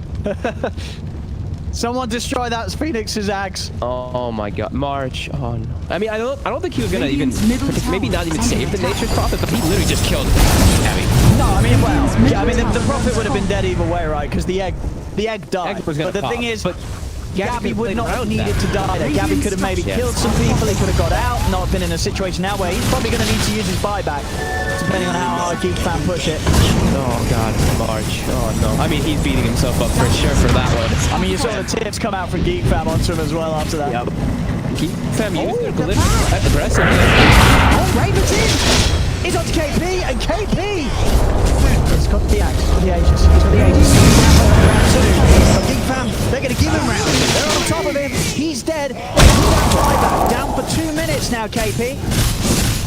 And the racks, they're gone. Geek Fam's going to be able to Radiant's take middle this. barracks are under attack. This middle racks is there. Radiant's middle Only a barracks 3k is gold in this game now. How this one has just swung around incredibly.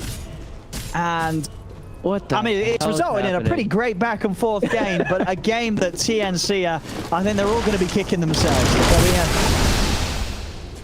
Yeah, I mean, look at Gabby. He's trying to do some cheeky stuff. Here, trying. setting some treants in Yeah. with an illusionist cape. Dire's top That could barracks actually are kill the under racks. attack. Yeah, they've got to get someone back in for this. Raven's on the job. Raven's on the job.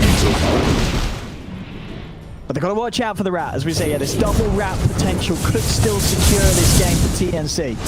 Yeah, I think they should be more concerned about the way the team fights are going than them thinking about the rat with the way the last few moments went. But this game is insane.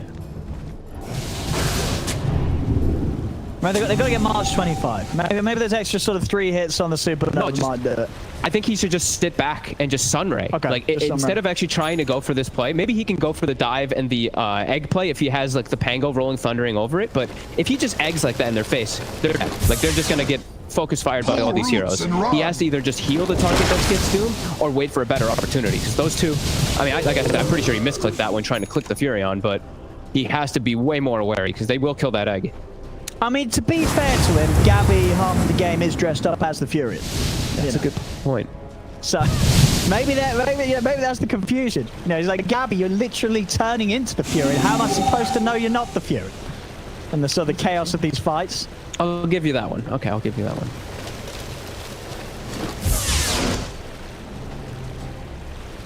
Anyone else getting a rapier? What's Carl got? Carl's got Octarine now too with the spell prison. I mean, he's full slotted. He's got Aeon disc. Everyone's getting some crazy amount of items here now. Yeah, this is a nice build from Carl. I mean, because he's just got to stay alive, right? Push lanes, have sort of a build that makes it very hard for them to kill him. Because at the end of the day, the damage is just Raven, right? As long as Raven's able to sort of walk through the fight target to target, he's going to have more than enough damage.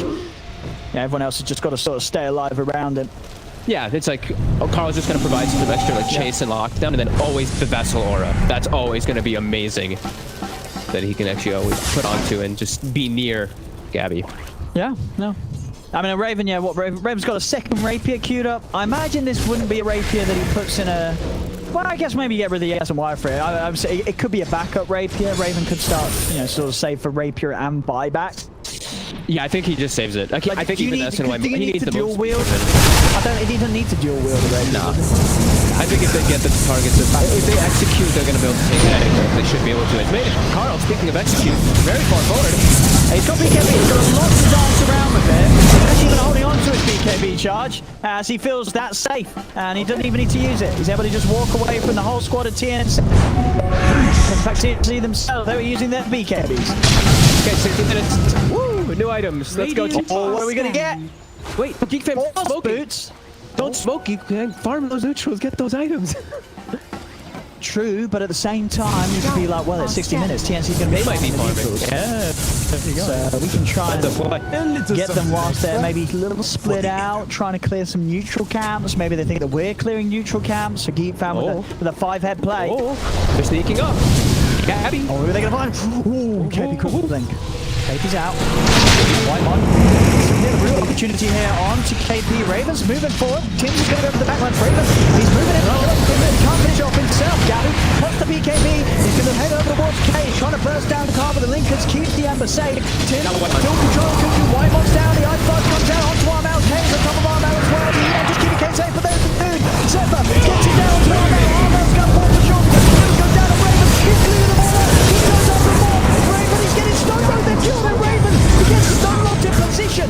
He had nothing to protect himself. A triple buyback coming out from Geek Fam. Gabby, he's in towards Carl. Carl still staying alive in the Octarine here. There's the save. The false ball is coming from Whitemon, but K should still fall here. Too much damage coming out from Gabby, KP, and Mark hitting him with the supernova stun. K will fall. Carnage everywhere. There's 3 gems on the floor at the end of this fight. Many an eye has been lost here.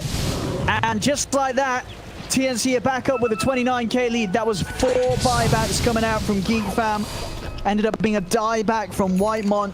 They tried to bring everyone back over for that fight, but they couldn't. TNC hold their ground, and they're able to bring back that advantage that they had about 30 minutes ago.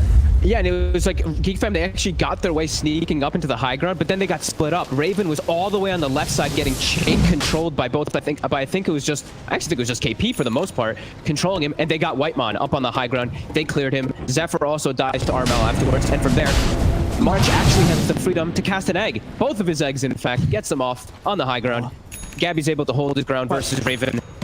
What's the Raven? There we go. I was going to say, he's got the pirate hat. He wasn't digging. Nowadays, you get that 40-second active with the pirate hat. Get a free bounce rune every 40 seconds guaranteed. Who's taking one from the Roshan pit?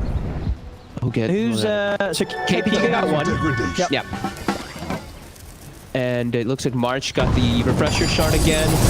Yeah. So let's now quickly, when we have a moment of downtime, what items were picked up? I saw Ballista was on Armel. Oh, Ballista. Force boost on Tim's. Those are pretty sweet. And a Seer Stone on Phoenix. Seer Stone on Phoenix is nice. That cast range. Dire's structures are fortified. All of his spells super far away. He'll take the telescope. He'll give KP the Seer Stone. Definitely a better item on Ogre. And they can clear out this last Rex. All right, Geek Fam, can you hold now? Now have Mega. Yeah, can you hold against the Megas? I mean, you got a Rapier Battle Fury Troll, so that's nice. I mean, K obviously he can go for Battle Fury, but it's this magical build, but that's still pretty good at dealing with them. He does have the Mjolnir at the core of it all. First time I've seen this actually in a pro game. Trident. What we got? Gabby's got a Trident. Didn't finish. They found one and he built it. Is under attack. That's an insane amount of stats for a Dude, look at Morphling. his stats. Has fallen.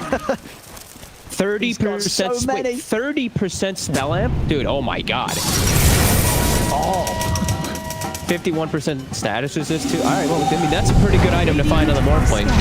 Yeah. Yeah, that's why we can't find too much invested money. KP's going in. Gonna try and find out one first. They're going to have to one standing out. They turn on the watch. Wait for Raven. He's got the fire. This is game over. Now, TNC, they just wanted to give it a bit of a show. They were like, let's have Geek Fam have a little fun. Let's let them turn it around in the mid-game, then we'll come back at the end and we'll clean them up. And they've just done exactly that. It is GG.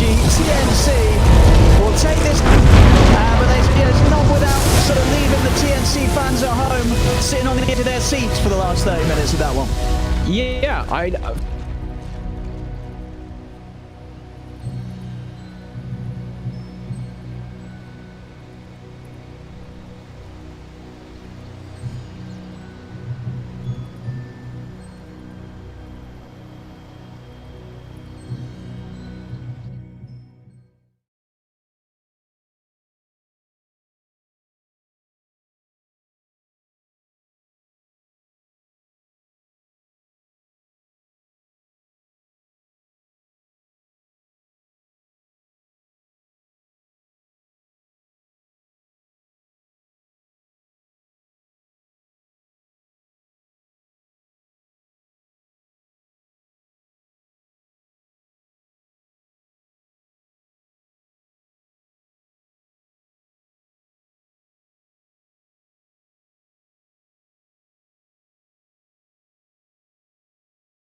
game, they feel so much TNC pressure into Predators closing those turn games to in a safety ban. route.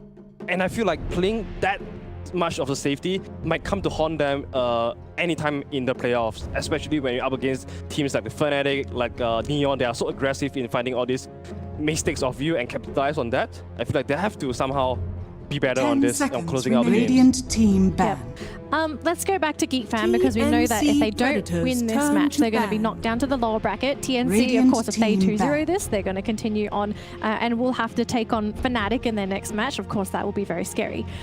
Geek Fam, their last draft, it was a little finicky. They tried to go for TNC core AA. Predators The turn draft to itself pick. wasn't really that easy to execute. Do you feel like, especially going into game 2, they might go back to something a little bit easier to pull off rather than this AA draft? The draft is ready, by the way, so let's jump into that as well.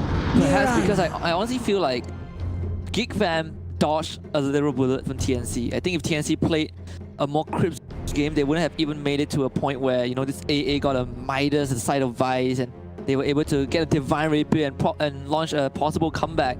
So 10 seconds Geek Fam, remaining. I would say they were just lucky in game 1. Not lucky, not in the fact that TNC 5 were seconds not remaining. lucky in the fact, you know, TNC were not playing well, but just TNC the Predators general turn scenario that they were able to hold on for that long. I think maybe Geek Fan, one thing they would like to adjust is that their hero pick could, I mean, AA on the Cuckoo was really good on theory, but when it comes to Radiant laning wise, it team wasn't that good. Or maybe their role matchup could have been different as well. Like what I suggested, maybe AA on the mid would have been better and having the Doom on off lane by Cuckoo. But everything doesn't matter now because we know that Geek Fam, when it comes to execution, TNC they seem to be Predators turn managed to to out-execute their enemy in the mid game every single time. So I think they really want to keep that on mind and make sure that they have this lineup that rounds up and keep their timing around the mid game, and then they can always go back to rely on their execution to close out the team fights. 10 seconds remaining. Looking at the opening from these two teams, so TNC, they're going to go back to the Mirana. We 5 have seen seconds. Tim's Radiant mostly play this team Mirana. Of course, they can flex this as a core as well. Predators But turn to ban. Geek Fam, the opening, how are you feeling about this? In the Ember Grimshaw, it's generally just really nice. Allows you to easily catch your opponents, right? Your soul bind is always good. It also discourages some of the picks like your Pangolier, heroes like Troll who doesn't like the Grimstroke out.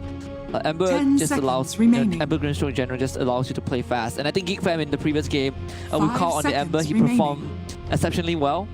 And I think this Grimstroke enables Geek Fam to have a more solid mid-game phase. Remember how we were saying meta is going to develop during the playoff, and I think Grimstone is slowly climbing his way back into the meta, not only because he's all his spells, team and also because the low cooldowns of every single spell as well. We have always seen that this meta is all about fighting, and Grimstone is one good hero that allows you to keep fighting even without your soul bind, honestly, because Inkstone does so TNC much Predators chain stun turn to duration ban. to add on to your initiation. Yeah, and I think it's just about efficiency, right? I think Neon Esports, they demonstrated that pretty well in the last 2 weeks of the group stage, that when it comes to, you know, being aggressive, you have to be efficient, and heroes with low cooldown that allows you to fight early on, 10 they do fit the seconds repertoire. Your remaining. Venomancer, Pugna, Ember Spirit, Void Spirit. And even some of the heroes that we're 5 seeing banned seconds as well, remaining. right? Ricky, that's a very aggressive hero that wants to constantly fight. Ursa is in the same boat as well.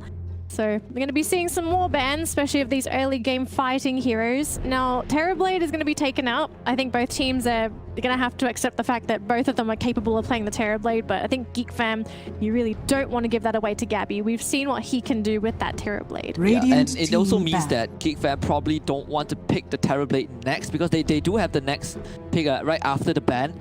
So TNC Predator, they ban out the Morphling as well. Radiant You know, team no one's gonna get their hands Predator on that. turn to Spectre ban by Geek Fam. They take the Nature's Prophet away from TNC Predator. And I honestly feel like TNC Predator, even with the Nature's Prophet in the previous game, they were not utilizing the Prophet to its maximum capacity, right? We had a 26k goal lead at one point, 2 sets of racks. 10 seconds And if you look at remaining. all those leads that TNC had, the fact that they were not able to close out the game right then and 5 there seconds really proves a remaining. bit of they call it lackluster performance in some aspects. Yeah, I have to agree with you on that. And looking at TNC's Predator, Radiant I feel like team you have to go for Jakiro here. I was right about to say, because every time they'll pair Jakiro with the Void Spray. TNC Honestly, Predator. don't use that real combo into Ice Buff. I think And Ice Buff March- is also really great against Ember Spray as well. Oh, yeah. March might have a bit of PTSD after that last game as well. Yeah, Phoenix no is- more eggs. Phoenix is not banned, but he's not going back to that. I bet like Gabby is probably looking at him and like, Not What? Phoenix. please. but what did you do?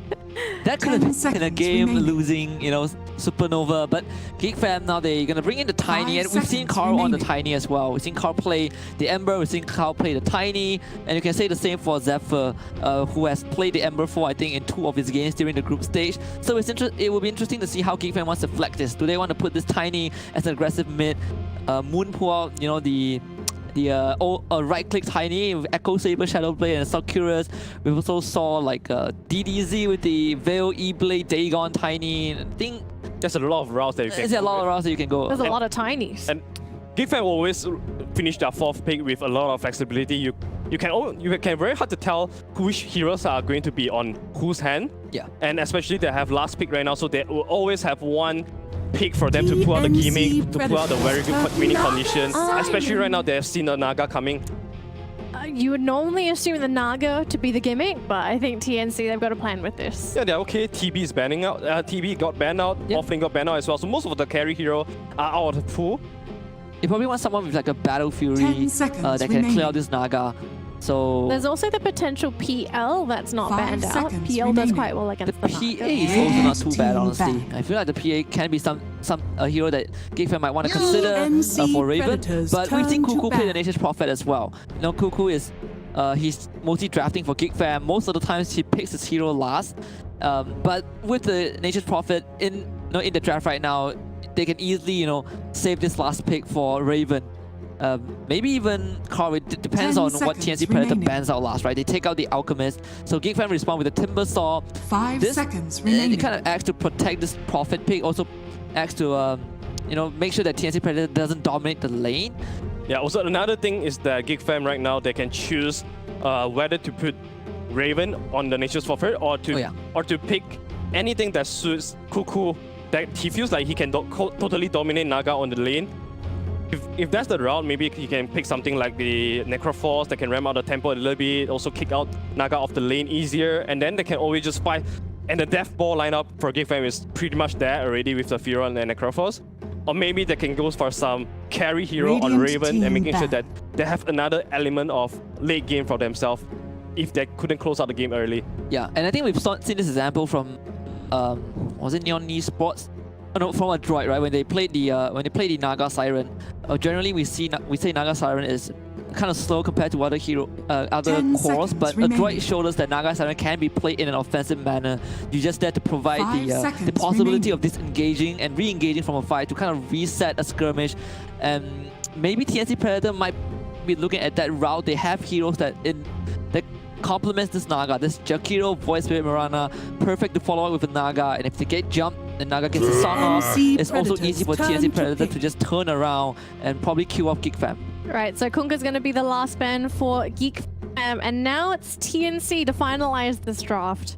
They'll have to get some kind of utility functional hero to buy time for the Naga and to make sure that when it comes to fighting, the 4 of 10 them are seconds enough remaining. strong enough to defeat the Geek Fam 5-man lineup. 5 Now this seconds is remaining. a ridiculous suggestion. What if this is not a carry Naga? It's highly unlikely, because I think Naga I think we've seen support Naga, was it by secret, like way back then, but That was a long time yeah, that was a ago. long time Just a fun ago. fact, KP has played Naga offlane Yeah. as well. This is another So- KP favorite special hero, but I don't feel like this meta No. favorites Radiant team Naga a lot. Because I think Naga back then, when the Riptide was not a passive, when you can choose when to use Riptide, is more viable, right? Because you can just walk in, use Riptide, and do damage, and push out lanes, and even as a support, you do the damage. But now you kind of have to It's wait for your RNG. chances, right? Like what, 70% RNG. So TNC Predator, they close the 10 draft out with the Earth seconds Spirit. remaining. Most likely going to be a mid Spirit. Yeah, it's perfect against what Geek Fam has. Great against the Nature's 5 Prophet. seconds You can easily remaining. catch out the back line. I think Geek Fam right now, they probably want to look at a hero that can control this Naga. Maybe just hit hard. If they want to go greedy, they can put this Prophet in the off lane. And then like pick a post one. They have a lot of time for them to think now. It's going to be either Cuckoo hero or a Raven hero depends on what depends on how much Cuckoo prioritizes on himself. Well, the trend for Geek Fam is that Cuckoo always gets the last pick, Yeah. right? So it could be the Cuckoo hero. Maybe they. I think if anything, you've got to kind of diverge, right? This is the match that you have to win. You can't always go back for that Cuckoo hero last. Yeah, I think right now, if you want to do with what TNC Predator have, you need someone that can hold the lane on its own. This Prophet can easily be played as a post one. I actually have no problem with it, as long because we've seen Raven play the Prophet. He's pretty active around the map, and when you get that Orchid, you can easily deal with this Naga Siren. So Geek Fam just needs to look for a laner that is solid enough to hold the lane on its own and also provide for the team when they engage, in some kind of conflict against TNC Predator. Yeah. Looks like we're going to be going through quite a bit of time here for Geek Fam. Good for them. Their 4 heroes have already filled up have already taken most of the boxes. So what do you think they're missing then? You have tower pushing. I think they need a winning condition here because if you are going for the winning condition on Nature's Forfeit, you're obviously playing on a clock because you don't really want to go late game and have a Nature's Forfeit against a Naga. You can kind of pick, like another pick is probably the Pangolier who can cancel the Naga song if you get the Rolling Thunder off before the Naga uses the song. So it is one of the lesser thought of solutions to dealing with this Naga Silence ultimate. But Choose your they hero. picked the Raven Lifestealer. Second Lifestealer pick of the tournament. The first one was a loss. We'll see how this pans out. So what is the Lifestealer kind of ticking off here for Geek Fam? I mean, it's one way to fight against a song. Yeah. Your rage. Another way is just you have your Infest Bomb always ready to fight. You are just looking to build into really good mid-game fighting item, and then you want to keep taking fight against TNC. Yeah, and Lifestealer is particularly good at one thing is that you can bomb rush the backline. If the backline has no mobility, no defensive mechanism, you can just rage, run in, and just kill off the support. I think Jakiro is one of those heroes that has no built-in way to deal with the Lifestealer until he gets like the Ghost Scepter, Force Staff or use. But I don't know, Lifestealer, we have not seen this hero for so long, and he's generally not as strong as he was in lane and in the conflict. Geek Fam probably will be looking at a mid-game timing. Predictions? I'll go with Geek Fam. This game is about execution, and Geek Fam is a huge thing in execution, so I go with them. I don't know, I'm gonna stick with TNC. TNC. So we got 1-1 on the panel again. As usual. As usual? As usual. I'm not sure if that's a good or a bad thing. I think you guys are being a little bit biased here. All right. Thank you so much for your opinions, gentlemen. We're going to throw it over to OD Pixel and Fogged now as they take it away for Game 2 of this best of 3. Thank you very much, Stanley. Yes, looking forward to this one. Raven Lifestealer coming in as the final pick for Geek Fam. I mean, what do you think about? Does this look like a game where Lifestealer, a carry that's not really played too much at all by many of the teams? Is this a game where it could do quite well? It's interesting. There's no BKB piercing disables, and I think like Rage overall, looking at the heroes that he's playing against, I mean, Rage looks really strong, right? Versus Mirana, versus Earthspirit, versus Jakiro. The only one that he really has to worry about, I guess, is the Naga Siren. Nagas can be one of those kind of ways of counter. It is pretty much a counter to Lifestealer, but if Lifestealer can get off to a fast start, fast items, his itemization will probably be a Maelstrom, so maybe he'll have the itemization. It's an interesting pick. Now let's see if Raven can do it. They may have lost the first game, Geek Fam, but Raven did have a very good performance. Let's see if he can, give a good enough performance this time around to get themselves the win against TNC. As we get ourselves into Game 2, ladies and gentlemen.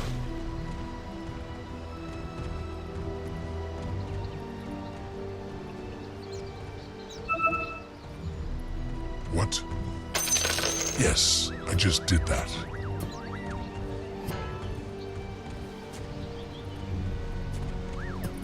So yeah, I mean, because that is going to be the power of the Lifestealer early on, right? It's not going to be too easy for them to pull off successful ganks onto him unless they're able to get in with like the Earth Spirit silence. Everything else, Raven's going to be able to rage and react to rage, TP away. He could be, he could play a very similar style to how he played the Troll last game, right? Just sort of playing out farming solo, but also knowing that he can get himself out of sort of the greedier positions that he might want to be in on the map to get that farm. Yeah, like the things you have to worry about, I guess, later on, we say is like a song into an arrow, a Yules into an Aether Remnant. Like those type of things will be annoying for him to deal with in a way, but besides that, until that point, he should be very strong. And we already see the item chosen. Like he's gonna go straight for that Maelstrom to match the farm of the Naga and also be able to address the Naga as it progresses later on. So he should be pretty strong, and his lane should be really good too. So I'm very interested to see them play with this lifesteal, because I think they're going to play really fast-paced, because he has a lot of ways to get into the back line. He has an Ember Spirit as well as a Tiny that can always jump him in. By the way, that is a Ember off lane. Just going to put that one out there too. So some, you know, different things coming out, and an Earth Spirit mid coming out from TNC. So change. Yeah, just to see how they say respectively Armel and Cuckoo will be able to do on each side with his heroes. Already Zephyr TPing down to the bottom lane. They're going to switch up the support positions. White one choosing to play in that top lane, and Zephyr wanting to play that bottom lane. I guess this is what they're just trying to get the Grimstroke against the Naga Siren lane, right? It's either that or it's just they want to have the Whitemon versus the Mirana. Oh, okay. Nate's Prophet versus Mirana, you can never arrow, and you can't actually contribute anything. You lose the right click war, you get blocked by Treants all the time, and they can block the pull, as we see what Whitemon doing right now. Blocks both pulls, the Treant as well as his body. Very nicely done there. And yeah, it's probably also just a double benefit having Zephyr bottom versus Gabby as well. So do like these setups here. This lane setup here for Geek Fam quite a bit this time around. Yeah, and then what the mid lane matchup? I mean, Carl versus Armel. I mean, surely K is expected to sort of win out, right? In terms of the CS. I mean, are there any sort of cool tricks Armel can play? But Armel could look for opportunities to get K under the tower with a kick, or what goes on here? I think Carl will just have more nice. I think Armel will also farm pretty well because you use your kick on all the range creeps. You're gonna be able to secure that one. You just have a slight base damage disadvantage. You can trade better though. Like if you just end up being in a right click with Carl as the Earth Spirit, you actually traded really well because you have that high armor in comparison. But you know that combo, you know, Avalanche and Toss is always just such a threat. So we'll probably see Carl come out by a little bit. Yeah, but nonetheless, fun. Yeah, he might actually have a chance here with Toss. He's going to have it, okay? He does it. It's the level 3 and no hesitation at all. He's got the point in all of his abilities, and the combo has the Earth Spirit gone. Okay, he's going to come out quite a bit ahead now after that. Take that one back real quick there. Good aggressive play coming out from there. He was actually just trading the right clicks, and don't think Armel expected that. Armel's in, he rolls in, gets tossed under tower. Armel? Oh, he's going to take a lot of tower hits from this. I mean, he won't die. K doesn't mind trading there as his bottle himself came out. I guess Armel did come back into lane with the bottle also, so at least a way to redo that. But a little feisty there from Armel, charging in close to tower. Just have to be careful using that roll if K's got the toss available. Yeah, maybe some frustration too from him, right? Because he is going to start getting smashed now in the lane. After you get killed once, it's usually tough to just trade even or just recover.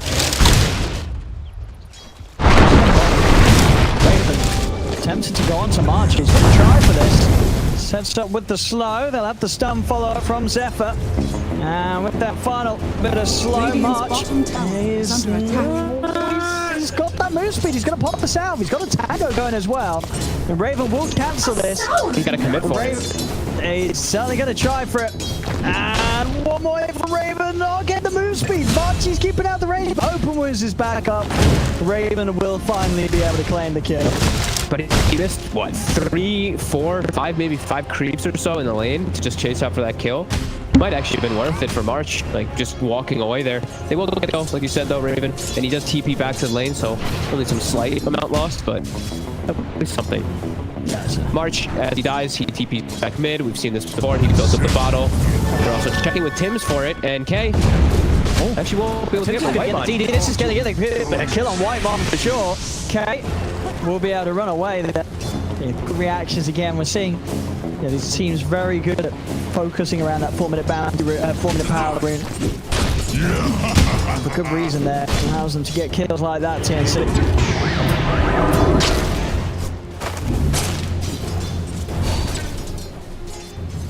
Much more even lanes this time around. Cuckoo top. Looks like he might just get ran down here. Tim's with this DD. More than enough damage. Can't even top of the benefit out from that. DD rune pick up 2 kills and Okay, just went for a toss back, but tossed a creep in to the tower. It's level 6 now though, so the Tiny much stronger now in that matchup. The prize is mine. Earth Spirit will not be able to hold his ground. So Armel is really going to start falling behind after that death. And this lane just gets way harder. Tims as well continues to be on with his map movements, gets over, takes the bounty room before Whitemon TP's in and is able to secure it for themselves. Tims and that was some very nice moves already. And it was KP's bottle, so he will fill that up for KP. Radiant structures. Bottom, almost find Gabby. March will be able to back away as well. That's the farm look on side lanes. Gabby 29 for 3, and the standing is Raven 27 for 4. So pretty much even farm here between the two cores down on the bottom lane. Yeah, no goal to Gabby. He did. And this time, he will go down. Raven's able to get the kill there. Gabby, just I don't know, maybe not expecting Zephyr to be quick to set up with Raven with that ink swell. But yeah, walking into his own death. That's I can't believe he walked up, actually. That was really surprising. Like, Grimstroke is one of the best. This is why this hero's picked up. You're like the best killing hero in lane in the game. So he just kind of feeds his life away to Raven to give him a super good timing. That's going to be phase boots and halfway to a javelin already on that lifestealer. It's going to be really fast maelstrom timing. I mean, is Gabby even going to return? Does he go back to that bottom lane now? Or, I mean, like, because I'm seeing top KP's about to hit the 6. Like, is there a world where it's safer for him to just go and farm down the top half of the map away from this grim lifestealer lane? It might be, but at the same time, too, it's like top is fantastic form either. That's the thing, is like, Ember Spirit is really good versus Naga Siren, especially in the early game, with the damage that builds up from Flame Guard. So he's kind of in a weird spot of where he can go now. But he might just have to go top. I mean, he can TP top and set up for a kill with KP, and then that's his home, right? So that could be the possibility. But yeah, bottom might just be too scary for him in this moment. See mid. Again, TNC able to keep control of the power rooms. Arman's able to refill his ball. And it's going to be gonna jungle. Go for the safe play. Keep himself deep in his half of the map. They've got a ward down, so they know that he's going to be pretty safe in it. Gabby, he's going to snake. At least one as well. Okay, they're going to get the arrow in. Tim's bringing him low. The magnetizing block from Armel. Is it enough to do it? Another rock down to keep it going. That should kill K, and it will. Tiny step. He's going forward.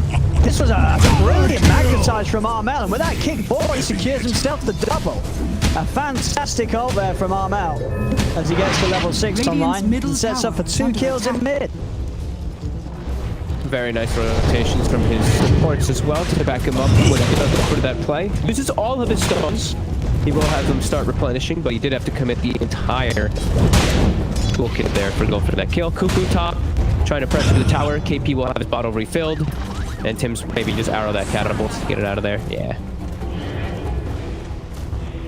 I mean, with the Naga Siren falling back to the jungle, do Geek Fam need to start getting a little active onto TNC's map? Like, can you let Gabby get this farm in the jungle at the moment? Is that something that you need to be too sort of worried about shutting down if you Geek Fam early?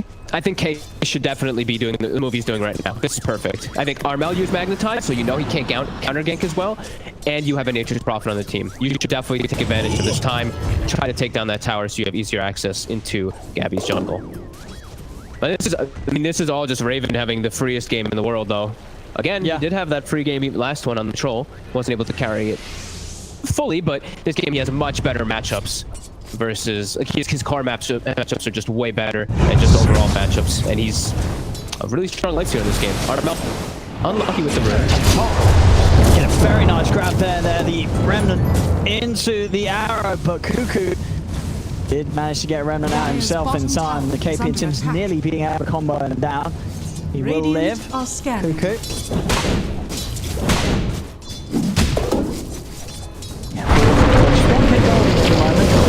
Mid lane. Wasn't it with the combo. I'm out. Very nice kickback there on K. And goes straight for the TP out and he hit away. Cool-headed plays there from Armel as he kicks K to the side, ensures that he's not in the range of the ink swell. Tower mid is take a bit of pressure. TP's going to be cancelled as well from March, knows that he can't hold this alone. Gabby's going to try and push the wave back out with the illusions. This is probably the better play than going for mid tower, but this is the harder one to take. This tower is going to be very heavily defended by TNC. You see them even bringing KP. But yeah, it makes sense, you know, just try to pressure one of the towers, one of the two, and it is on Carl. He sees KP. He's got a big damage combo coming out here too. Cuckoo was able to get the dive in on Tim's. Tim's tried his best to play out from it, was able to take off the flame guard with the arrow. Cuckoo had enough rebel starting down in the trees despite the leap away. Cuckoo also able to pick up a second there. There's KP found on the side by K with the combo. Cuckoo getting a very good couple of kills there. Thanks to that bit of play, and now this top tier 1 will probably fall here. TNC unable to do anything about holding on to that one. Yep, very nice moves by Geek Fam so far this game. The aggressive plays. Oh, now he's committing forward into mid, but gets silenced. Will not be able to go for the kill onto Zephyr. Yeah, everything going in favor of Geek Fam right now. 3k gold lead, Raven free farming, addressing towers, even getting Cuckoo involved like you were mentioning. Everything is working out for them at the moment. Well, Gabby needs so much. Gabby needs so much time. Like I think I've seen Nagastar actually picked 7 times in this league, and it's lost every single game. I think it's not been, it's not had a great win rate for sure. Definitely not on the levels of some of the other sort of illusion farmers like the Terrorblade. Yeah, this hero definitely seems to be a much more difficult one to win with. Yeah, because he just doesn't, like, they have no way to hit buildings now. I'm looking at for TNC, and I feel like the map is just going to quickly start shrinking a lot for them. And they have to just pretty much win fights, which sure you can do if the Naga's getting involved and you sleep arrow or sleep combo with Jakiro, but I don't think Gabby wants to get involved for quite a long time. So it's just gonna be hard for them to really take any type of fights. They're gonna have to rely entirely on Armel with his Earth Spirit. Is under attack. Now I'm gonna set up for the defense down bottom against Geek Fam. Bring Cuckoo in. Try his best to keep this off here, but TNC, they've got a lot of heroes. They could try and go for the kill on Cuckoo. Nice path is out. He's able to jump to the side there before Armel comes in. Still got a hunt for Cuckoo though. Cuckoo throws out his final remnant. It's to the side. Another roll for Cuckoo's able to juke it. Jumps over to the remnant. Cuckoo will live. The Magnetite's not enough damage to kill him. Whitemon looking for the courier. Raven, K, and Zephyr trying to chase down Armel. He'll be able to roll that. So that's the H-swing going. The courier kept hidden from Whitemon. KP jumps to the side, got another astral step up in a second, but the silence connects into the slope. Cuckoo is going to jump forward. Can he get him with the slide? Oh, he tries to time it. He's got chains though, and he'll still be able to get it.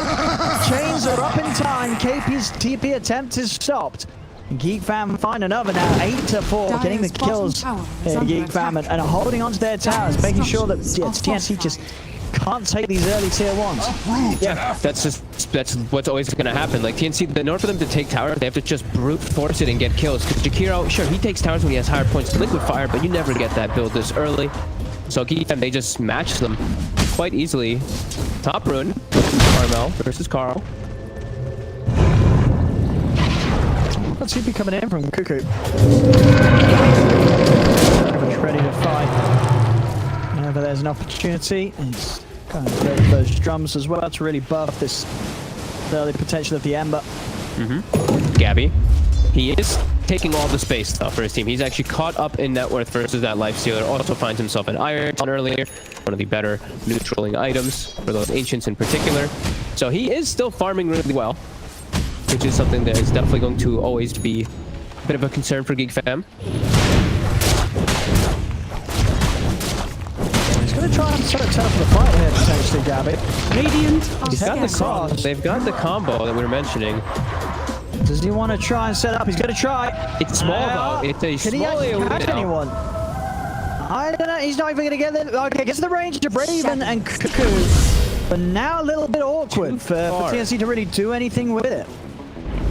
Oh, they dodged the Wrath of Nature with that invis from the Moonlit Shadow. Still stalking in the area.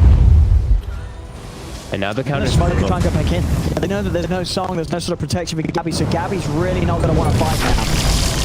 So they've got to be careful. Armel able to roll away. Raven and Cuckoo couldn't get a hold on to either of those, both KP and Armel. A little too slippery. Double damage. Bottom, they're looking for Zephyr. Slow will connect. They're using the arrow and the roll. And he's out of that. And at the same time, mid, Geek Fam, they're taking this tier 1 tower.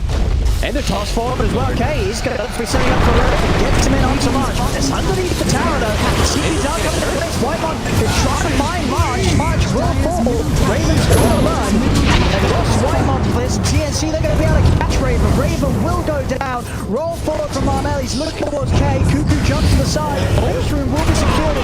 Cuckoo tries to run out of this, but Marmel's in. Slaps him down as he has the DD. He's got the damage to claim him. Another rumble forward. They're going to be able to kick off. We'll kick him up to the high ground. Jump forward for Tim's. Maybe that kick actually sort of give him a bit of freedom. He's trying to chase this till I'm out, but he's out of stones for a couple of seconds. Stone in 1 second, he should be able to catch it with slow. And the done. combo. Okay, he will still die though, surely, as Astral Step and the arrow comes in. TNC, I mean, that really was Geek Fam diving a little too far. Kate tossing in Raven underneath the tier 2 tower to try and kill March's Jakiro. It ends up costing Geek Fam 3 heroes. It's not only just it's a support, but it's under the tier 2, which gives you bonus armor, bonus HP regen by a pretty significant margin, and it's a Jakiro. He's tanky. Oh, bit of a blunder there by Geek Fam. Carl does pay with his life though on the Tiny, which I think is appropriate because he's the one who started that whole disaster. Yeah. I mean, one thing you can know, that would probably be the point of the game where Raven types, GG, I go jungle. You know, if you just got tossed under your tier 2 like you made the Tiny, you're probably not turning up to fights for the next 10 minutes. You're like, well, screw you guys, I'm hitting creeps. And Raven knows that's the way he's got to play. Yeah, but now he's definitely gonna fall behind this this gap. Naga started by quite a significant margin, and that's scary. This Naga has now pretty much just been enabled fully in the game to have a Manta, which can dodge majority of the ganks that will come out and keep them in the further. So that was a pretty big hold there for TNC. And we do see the potential of what they can. They have some crazy teamfight and chase with Armel being so armed and in the front line. Level 12 has the Vessel now finished too. Yeah, between and an HP. KP, as soon as the team fight starts to go terribly for Geek Fam, they lose 1 or 2 heroes. You're gonna lose more. So much catch. I mean, Tim's as well. They can just chase forever. But now, they're starting to get the ball rolling for themselves. They're looking to constantly make these moves. Vessel, like we said, finished on Armel. He's feeling really powerful. 2,300 HP frontliner who starts the fights is always going to be a problem. Like, Tiny combo is not going to matter as much. He's always going to be able to just charge. And he's 2 very fragile heroes bottom right now. They are wanting to collapse on him. And Whitemon and Zeph are hiding behind the tower. They're stepping in. Smoke's going to dispel. They know that they're in these trees. KP's going to come hunting. Armel's going to lead in onto Whitemon. Whitemon in trouble. The arrow connects in. Does not. Whitemon will fall. KP jumping to the side. The Miracle Fire laid down by March. They're surrounded. Burning low. Gabby's using the song here to try and set up KP's Clone Remnant to come in after the song ends straight away behind. The side town to KP. KP's going to get the avalanche combo onto Armel. And Armel, he's falling low. Armel's to the side, but he blocks it off. Armel's going to fall. Gabby's trying for the TP out. Does manage to make it away in time. But they still lose March on the back of it all. So at the end of it, it's a 3 for 2. As 3 go down on Geek Fam. The buyback was there from Whitemon. Did allow him to secure the kill onto March. So a little bit of crazy skirmish. Nearly went horribly for TNC as they were very close to losing Gabby there. Gabby able to just make it out with its TP. The song actually looked like it almost hurt them more. I thought they were just going to get a kill and maybe get out, but they wanted the song and just, I mean, they got a little greedy. They just wanted more than they probably could have actually accomplished. Even though they had the nice ice path, it was, I think, only level 1 or level 2, I believe, before the fight actually kicked off. So it was not the longest web disable. Arrow was still on cooldown. And like you said, the rest of Geek Fam had arrived afterwards. So a nice aggressive play for them to, keep hold of, but giving Geek Fam just a little bit more. And Cuckoo, he's going for Radiance. He's actually queued it up, so he wanted to be that, the addresser for the Naga Siren, so they don't have to worry. Yeah. If it does progress to that point. I mean, it makes sense, yeah, because you've already got someone building a Mjolnir. Well, eventually, obviously, Raven won't get the Maelstrom. Yeah, he wants to. Oh no, sorry, Will. Sorry, does. He actually does, because he does want to have that. Go full in on the ways of dealing with the illusions. So yeah, so full Mjolnir done already on Raven. Yeah, if you're able to add a Radiance into that from Cuckoo, yeah, these illusions are going to be, you know, definitely dealt with. They will have a solid answer for the illusions for most of the game, you know, at least until Gabby has like the heart, then sure there'll be a, you know, they're not going to die instantly. But if there's a Radiance and a Miona in play, these illusions are going to fall very fast. Absolutely. He's still quite a long way from the Radiance, but you can tell that they're thinking, they're addressing, you know, you always have to address your core matchups, address what you think is going to be the big concern in the game, and they know it's Gabby. They're not building, I don't see anyone actually building a pipe. Maybe, I guess Whitemon will be the one that builds the mech in the pipe. It's still really good for them this game. Are scanning. But they're spotting Gabby. They have a ward right on top of him. Okay. He's going to get in. Gabby's going to get a chance to put this on the side. She's now onto him. Gabby, he goes down. Marmel's in. He's trying to get something in response. He is on top of K, and the ice pass there, so they'll find the Tiny. If they get anything more for this TNC, look at Overwatch Raven. Raven has got Rage back up in a couple of seconds, but the stuff in the arrow from Tim's snipes him perfectly. The roll boulder as well cancels the TPA's effort. TNC, they'll finish off the Grim. The Sar's down to Cuckoo. Cuckoo and Whitemon. They've got to try and get out of there. Cuckoo, he's still got 2 minutes to play with. Still trying his best to fight back onto Tim's. Will jump off to the side. Tim's chasing the arrow. Won't catch him. Cuckoo's able to dodge it. Cuckoo and Whitemon do escape. I mean, you say, I'm gonna chase this. Doesn't look like it. Still trying, but no more stones now. Totally out of stones again on our so nothing else to set up for a silence or anything onto Cuckoo. So another fight where TNC, they do win in numbers. I mean, they did end up losing Gabby there, right? But Gabby, he's still got his time finished. He has the Diffusal Mantodon at a very good time, 20 minutes. Yeah, I mean, and they showed up, they just fought a 4v5 and completely pushed Geek Fam away. Armel just being this beastie frontliner, and they get the godly connection, right? Onto Raven, I believe it was. That kick into the arrow max distance. Tims will die, but Cuckoo mid. It's the silence setup there. Cashes him out, and that's, you know, for when you're rushing that relic, that's gonna hurt. Constantly taking a pretty big hit to bank account. Radiant's Slowing down that relic target. TNC in the mid. They'll clear out the trees with the Macropier. Make sure this is a free tower for them to take, and it will be. Zephyr, you can do over the throwdown, some stroke of fates from the side. K is coming over. His tower already taken out. TNC now able to, they're starting to get a lot of these objectives themselves, and as each of these passing minutes occur, Gabby is getting that little bit further ahead of Raven, and Raven's going to struggle to keep up if Geek Fam don't find him some fights and some kills to get involved in. Yeah, those deaths definitely very costly for her. They have to always just, I think he has to be, and I always want to say it, but like I know a lot of teams don't like doing this, but in those type of fights and stuff, like he has to be, probably wants to infest inside of someone to get into the back lines, because the back lines actually cause a lot of problems. That was just, I mean, that situation was just such a bad place for them to chase forward and fight. It was just godly by TNC chasing from Armel. So yeah, we're really seeing the potential of this Earth Spirit, how much he can actually do in the fights. 7-2-5, off to a great start. Camping bottom rune, be a regen. Yes, I just did that. Dire's top tower is under attack. Yeah, they've got to get in here, Geek Fam, but I mean, TNC is smoked up, so TNC, again, look at a fight. I mean, being very active themselves with Gabby, and understandably so with this Manta Diffusal time. Yeah. They get on top of anyone in an ice path, they're just going to get shredded by Gabby right now. He's super ready to fight. This is perfect opportunities for them to actually look to smoke up. So, yeah, look at him, it's a little deep. So yeah, they're not going to try and commit for that under the tier 2. Yeah, they're at a good amount stronger right now than Geek Fam in a full 5v5, especially if they get a good song combo, which they should in theory get most of the time with Gabby being this tanky force and Armel always being in the front line. Bottom tower, they're Moonlight shadowing for the setup. Armel committing forward. He wants Whitemon. Will he find him? Ooh, nearly out of at least one of the two there. Very, very close attempt from Armel. Not quite having the angle there into the trees. He's feeling real strong though. Almost BKB finished on Armel too, so when he has that, he has no fear to get into the back line. So we see a blink picked up for Zephyr. All right, I mean, I guess just getting in with the quick silence. from close range onto some of these elusive heroes.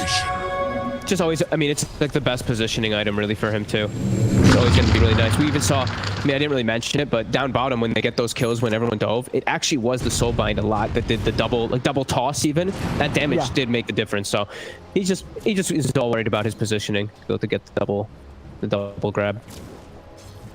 Whitemon in a deep position here, getting some wards down, kind of watching TNC. Fight, it might commence here. Radiant's middle tower is under attack. Okay, jumping on KP. Okay, defensively Yuled. Let's make it away. They have found Whitemon, but Tim's is going to spot him out. Tim's himself very tanky right now, the hood and the left. Roll in. Onto Whitemon, and that'll be a kill on the Prophet. Tower is under attack. It was a magnetize used, so they are going to know that that's going to be on cooldown. But Gabby, he doesn't care. He's like, Nature's Prophet's dead for 60. That's their mech. He wants to try to catch one more. Won't quite be able to, but we'll clear out the ancient area. I was thinking about using the song there, but I didn't quite have the range to catch them. Okay. Maybe he cuts for this tower. They get themselves what looks like should be 3 bounty runes at least. Pretty good move there for TNC. Maybe Tim goes for the 4th. Then Can they get a 4th? Yeah, Cuckoo and Carl in the region to push Tim's away. Radiant's top tower is falling. Full Does pipe. have the, yeah, he's a very, very tanky Mirana right now. Aggressive pipe, net. Of course, we're certainly going to be getting the Greaves up next for the team. Mid lane, KP. On to Carl. Armel's going to roll in. There is Ink Sweat. Protecting K. The stun kicks in onto Armel. Arrow comes out, won't connect. K's able to dodge it, but the silence is there onto him. They're staying on top of this Tiny. They're forcing it away for the rest of the team. The Yule setup's there. There's no backup around 4K. He's got one more avalanche toss to go. The nature truck does come crashing through, but not enough damage to kill either Gabby or Armel as the ice path holds him in place. The Tiny will fall. They get the kill on K. The rest of Geek Fam to get out of there. Some big items coming out from both sides. Skadi is complete for the Naga Siren. And of course, as we've just seen on Geek Fam, Cuckoo has now got the full Radiance ready to go. Yep. So Radiance is going to be great for actually mid lane KP. Gets one here for silence. Onto Cuckoo. Cuckoo. And he's getting pulled back as well by the Red. Cuckoo's in trouble. Cuckoo. I am harsh. Dives up the front lines. Raven's going to go for the TP out with the rage. Nothing to stop it. He is away, but yeah, just jumping straight into the front of that fight. TNC are prepared. They have a lot of control that they can just turn around and catch out that Emerald. And if they did see that Radiance, which I'd expect they did, they're going to know there's no way that this Ember has buyback. They can commit for this Roche pick quite easily. Big things for Armel here. They're still coming over, but TNC are happy to fight. They've got the vision here, they've seen them on the high ground. TNC's going straight into them. They know there's no Everspear. Raven's still able to get the range up for the turn. They're out onto K. They're marching there with the follow High Spark. They have the chain control to hold this time in place. Cuckoo's going to be back up in a bit, but the team fight's already lost. They've lost Carl. They've lost their grip. Whitemon's trying to run away. Raven looking to turn things around with Cuckoo. They're using the chain to that onto Armel. Armel can be rolled away. Tiny can. Armel's going to get away out of the range of the tier 2 tower. He'll survive. It's TNC doing an excellent job of pushing Geek Fam away from being anywhere close to the pit, winning another fight. Now 7K ahead. I mean, Geek Fam, let's really try to poke at this. Cuckoo's running. Red's going to grab him. Cuckoo, he's just running to his death once more. They're trying to fight 3 versus 5. I mean, you don't have to be great at maps to know that's just never going to work out. They lose 2 more heroes, Geek Fam, as they were just too stubborn around this area. They tried to force that fight so hard. TNC just walked over and took the kills with ease every single time.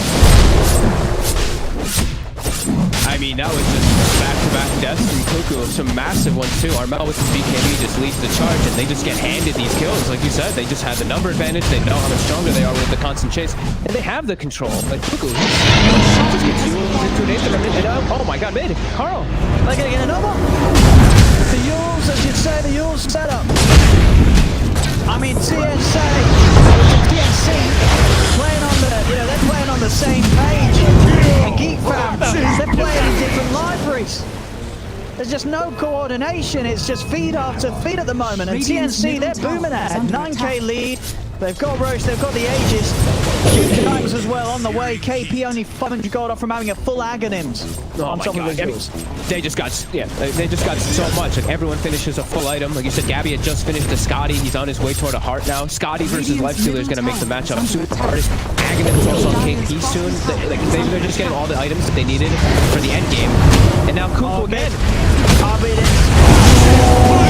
Someone's got to find the stop button for Geek Fam. I mean, For Kuku. I don't know who's sort of the... Radiant's Yeah. middle tower I mean, They've got, KP has the number.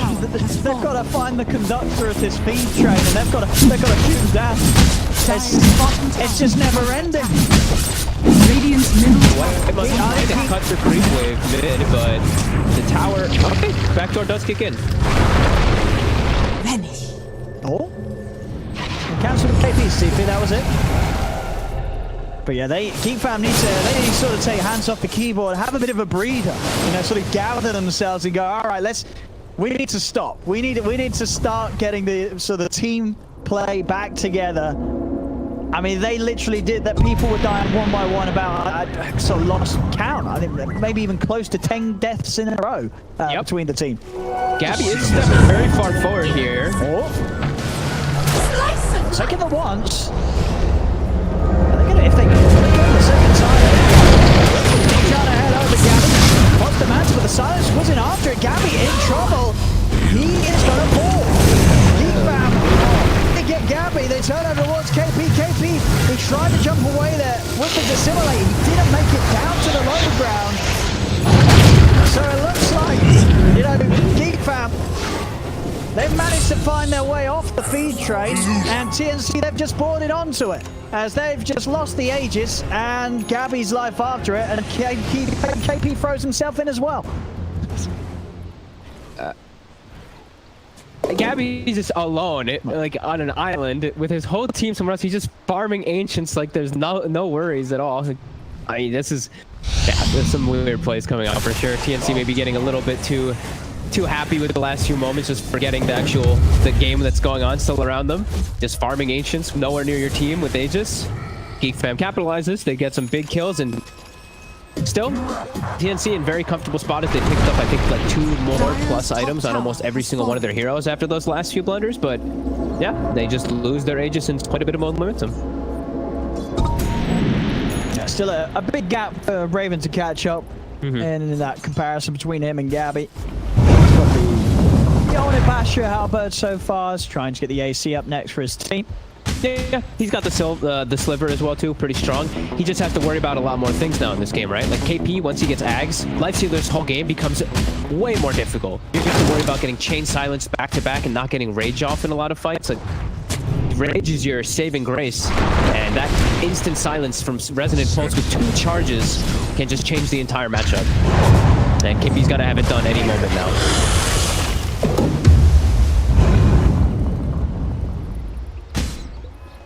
Let's see if they want to make a quick play with that. Be surprised. Yeah, I think so. And I think like they're getting close to what? Gabby's almost got a heart finish too, so heart plus Ags, they're definitely going to look to fight. They might even be able to find Kuku here as he's pretty far forward. Yeah, he has a defensive remnant in the camp, but he gets caught by the song. Does he get the arrow timing? They do. Perfectly done.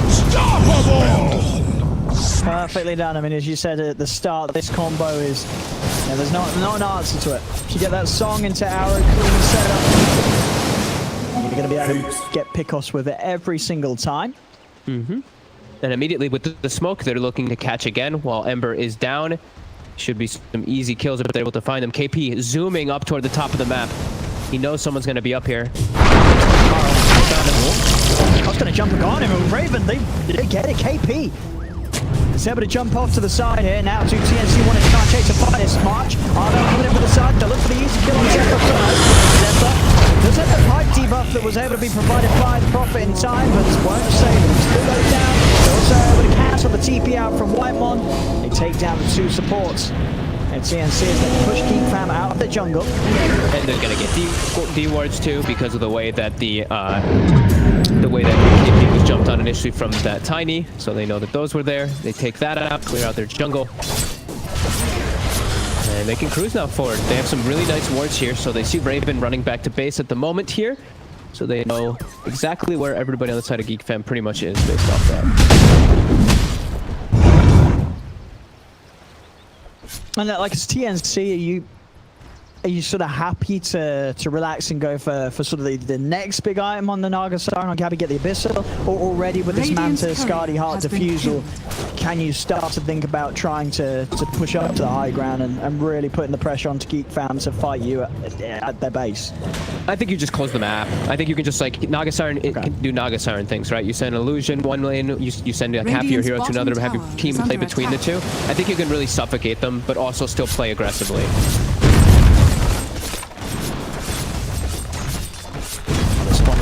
Will be another 3-1 for TNC. Full Octarine, Dark Mouse. And always going to have the stones to play with. And an Arcane Rune, so really going to capitalize. Oh, and a Quickening Charm. Okay, you know, it doesn't stack the same as it was before, but that's going to be really nice for his stones to recharge. And they're heading the right direction here. They're going straight towards Geek Fam, coming out on the top lane. Geek Fam are starting to get out there, but Cuckoo, he's been left behind once again. Constantly finding this Ember. I mean, Cuckoo is desperately trying to get his BKB done. He's about 500 gold away from it. Look at the... Until he has it, they'll get him every time. Look at the stone refresh time, if you can, yeah. for Armel. Look at it go. Look at that circle. Oh, that's beautiful. That's an Earth Spirit's dream right there. Just seeing it really the is. It should just be like that all the time. Yeah. It should always be like that. He's just got so much to play with. Yeah, backed up the full stones after using 3 of them, making his way toward the top. Map is pretty good for them right now. Only Raven up in that top, so yeah, press forward. Radiant structures are fortified. Damn it. High ground siege. Ready to go for what are they going to do in response? They'll be fine without Cuckoo still for 20 seconds.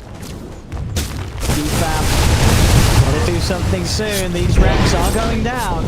Jump forward from K, but K's taking silence from the and that's out. Into the ice spot. Anyway, to save K here, I don't think he's down. He's gone. He is gone for 70 seconds. And he went full in on that E-Blade purchase, so he's not got the money for buyback, K. He's down for a minute. TNC, they've got the bottom like moving in as well. Finally, the BKB is finished from Cuckoo, so he can commit a little harder without worrying about dying straight off, as long as he can get the BKB off before he does go forward. If you get hit by any stun though, they have more than enough follow-up. Yeah. This 30 seconds without the Tiny, it's hurting them. Gonna try and jump in. Cuckoo looks towards Tim's, but KP jumps forward. Cuckoo forward before BKB. Gabby, they use the time to bring the breaks. Nice one into the arrow. They do it so damn clean, TNC. This game, the setup, the follow-ups, they've just always been there. This lineup from TNC, it really is. You get one sort of initiation, the follow-up is just there from the entire squad, and there's nothing that can be done. KP, he's even fishing for more in the base. There we have it again, the Raven into the arrow. The E-Blade is protecting Cuckoo, as Carl may have just saved his life. Cuckoo's going to be able to jump the side, he will. So Carl there, nice E-Blade play to stop any physical damage coming out onto Cuckoo. Carl also actually going to look for the jump in onto Gabby, but Gabby's so tanky right now. He's back in with the Astral, pulls him into the ice path, but TNC, they'll keep it cool. They've got the racks on the lanes that they could. There's still a tier 2 top. They'll just back away. They're at a 19k lead. No need to try and throw anything away in the mid lane, going for unnecessary kills. Super nicely done by TNC. The way they execute the fights, like you said, just the chain stun, they have so much of it, and Gabby, the song in particular, bottom was on point. He saw the rage was done. Yeah, now it seems like they just have such firm grasp of this game. The Tiny's game is over. Gabby's way too tanky for them to deal with, and he has a great fighting lineup behind him. I mean, because I feel like, do you not, look at Geek Fams, maybe some of the itemization, and feel like, you know, surely they needed some combo breakers, right? Like you look at Zephyr, it's like, is this Blink really doing more than maybe something like a Force or a Glimmer, you know, something to save his teammates when they do get caught out by these catches from TNC? I absolutely agree. I mean, this is always Zephyr's playstyle, though. He is a super greedy player. This is always the kind of thing he goes for, but they always do have that lack of save for teammates. Leading the charge forward here. Oh, they're going to try and jump from Tim's going the burst. Tim's, he's in trouble for sure. Is he actually both the Reeves and the pipe? The blip jumps, he's out of there. They couldn't even work Tim's, he's more than fine. And now TNC are going to try to kill Gabby. Yours does. Now it hits on the Cuckoo, the Magpie down as well. Gabby's on top of it, jumps up over the Abyssal Blade Cuckoo. Gets the BKB also, and then managed to kill KP. KP goes down. Soulbind connecting Gabby and Armel together. Gabby bashed up by Raven, ready to put it in. Another bash onto Gabby. Can he finish off this Naga? Sorry, Gabby's getting low, but the song's out on time. Gabby will manage to save himself now, but it's a long stun. Goes to the TP out. Is it worth the yours? It's not enough time. They'll cancel his TP. As he was stunned for so long going into that stun, he could not TP out in time. And Geek Fam, they get 2 massive kills there. They kill KP, who also spends his buyback, and they also manage to kill off Gabby. Perfect place for them to fight, really. Like, they just were all surrounding their ward, just seeing the entirety of the outskirts of the fight. And they get the perfect targets in the front line. 60 seconds. Can they actually... They might actually be able to capitalize and take a Roche here. They could certainly give it a shot. How long on? Raven's got good items. He's got the full AC and 100 gold. Okay. Arrow's going to be fishing. Do they have macro pile available? They do. So March, as soon as that arrow hits, he's probably going to throw the macro in there. It's a little afraid of a tiny toss. But he'll get it down. Try throwing over the side. They're in. They're getting swapped up on the 2 and March. He's dead. Turn over towards Armel. Armel rolls away. March is going to buy back. TNC, they do not want to let this Roshan go to the hands of Geek Fam. I think they may have stalled him long enough, though. Yeah, 20 seconds until the Naga Siren's up. They keep toying around the pit, but it's a defense. They really want to try to block at you. Armel, BKB. He's able to put the BKB and get away. He'll be able to roll up to the side. They can't block it. Armel's up to the high ground. He'll live.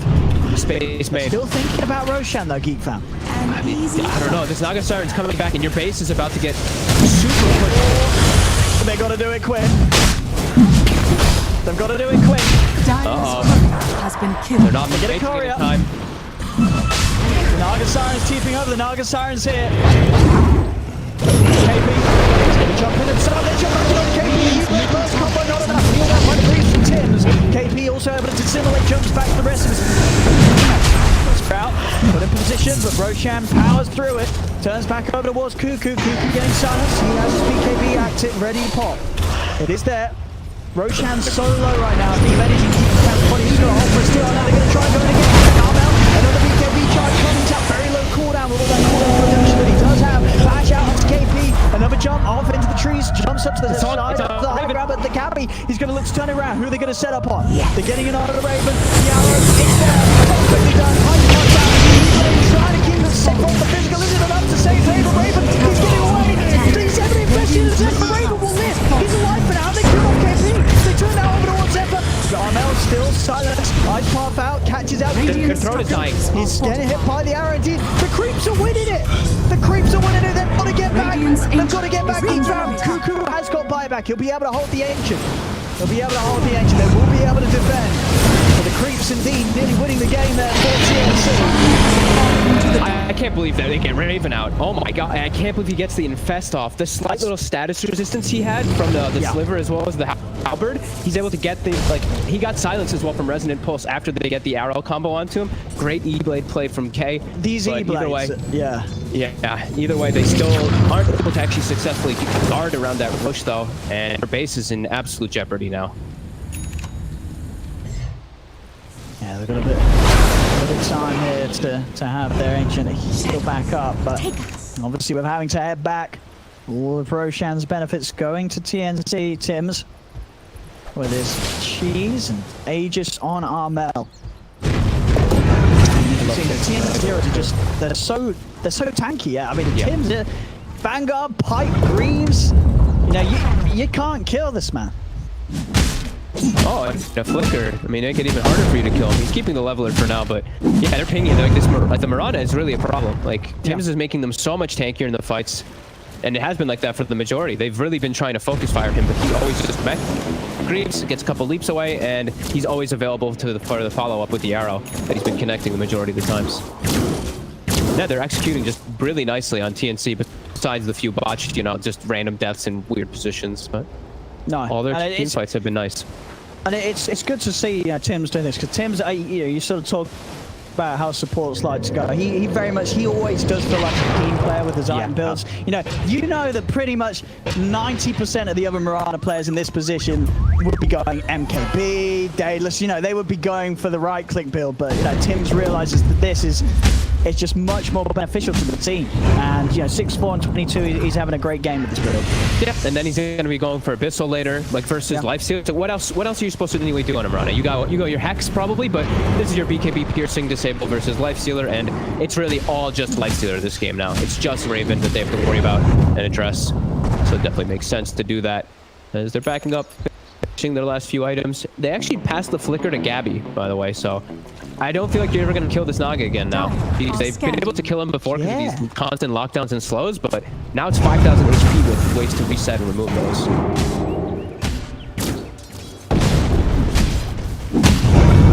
TNC gearing up for his third high ground push. Top lane of Rax, the final Rax standing. Bounty runes out.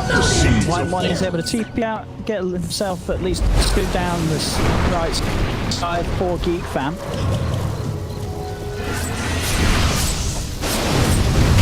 Gabby ready to start working on his 7th item. He's got a lot of money.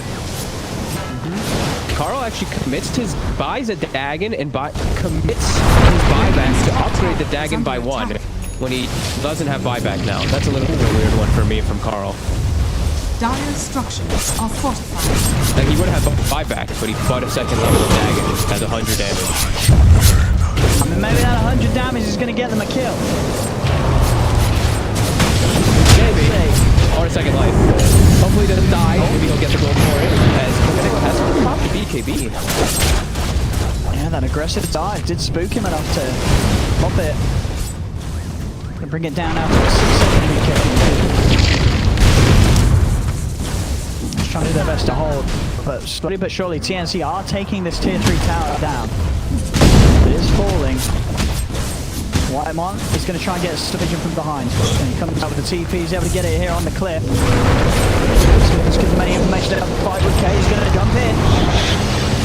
Blade as well onto March, not enough burst. Cuckoo tries for the grab, but the slide change, but it's just so tanky with all these auras on TNC. Poking at them does not do much at all, and Whitemon's been found. Ooh, is able to slide his way out with the 4-star. There's 5 heroes surrounded him. Whitemon lives to see another day.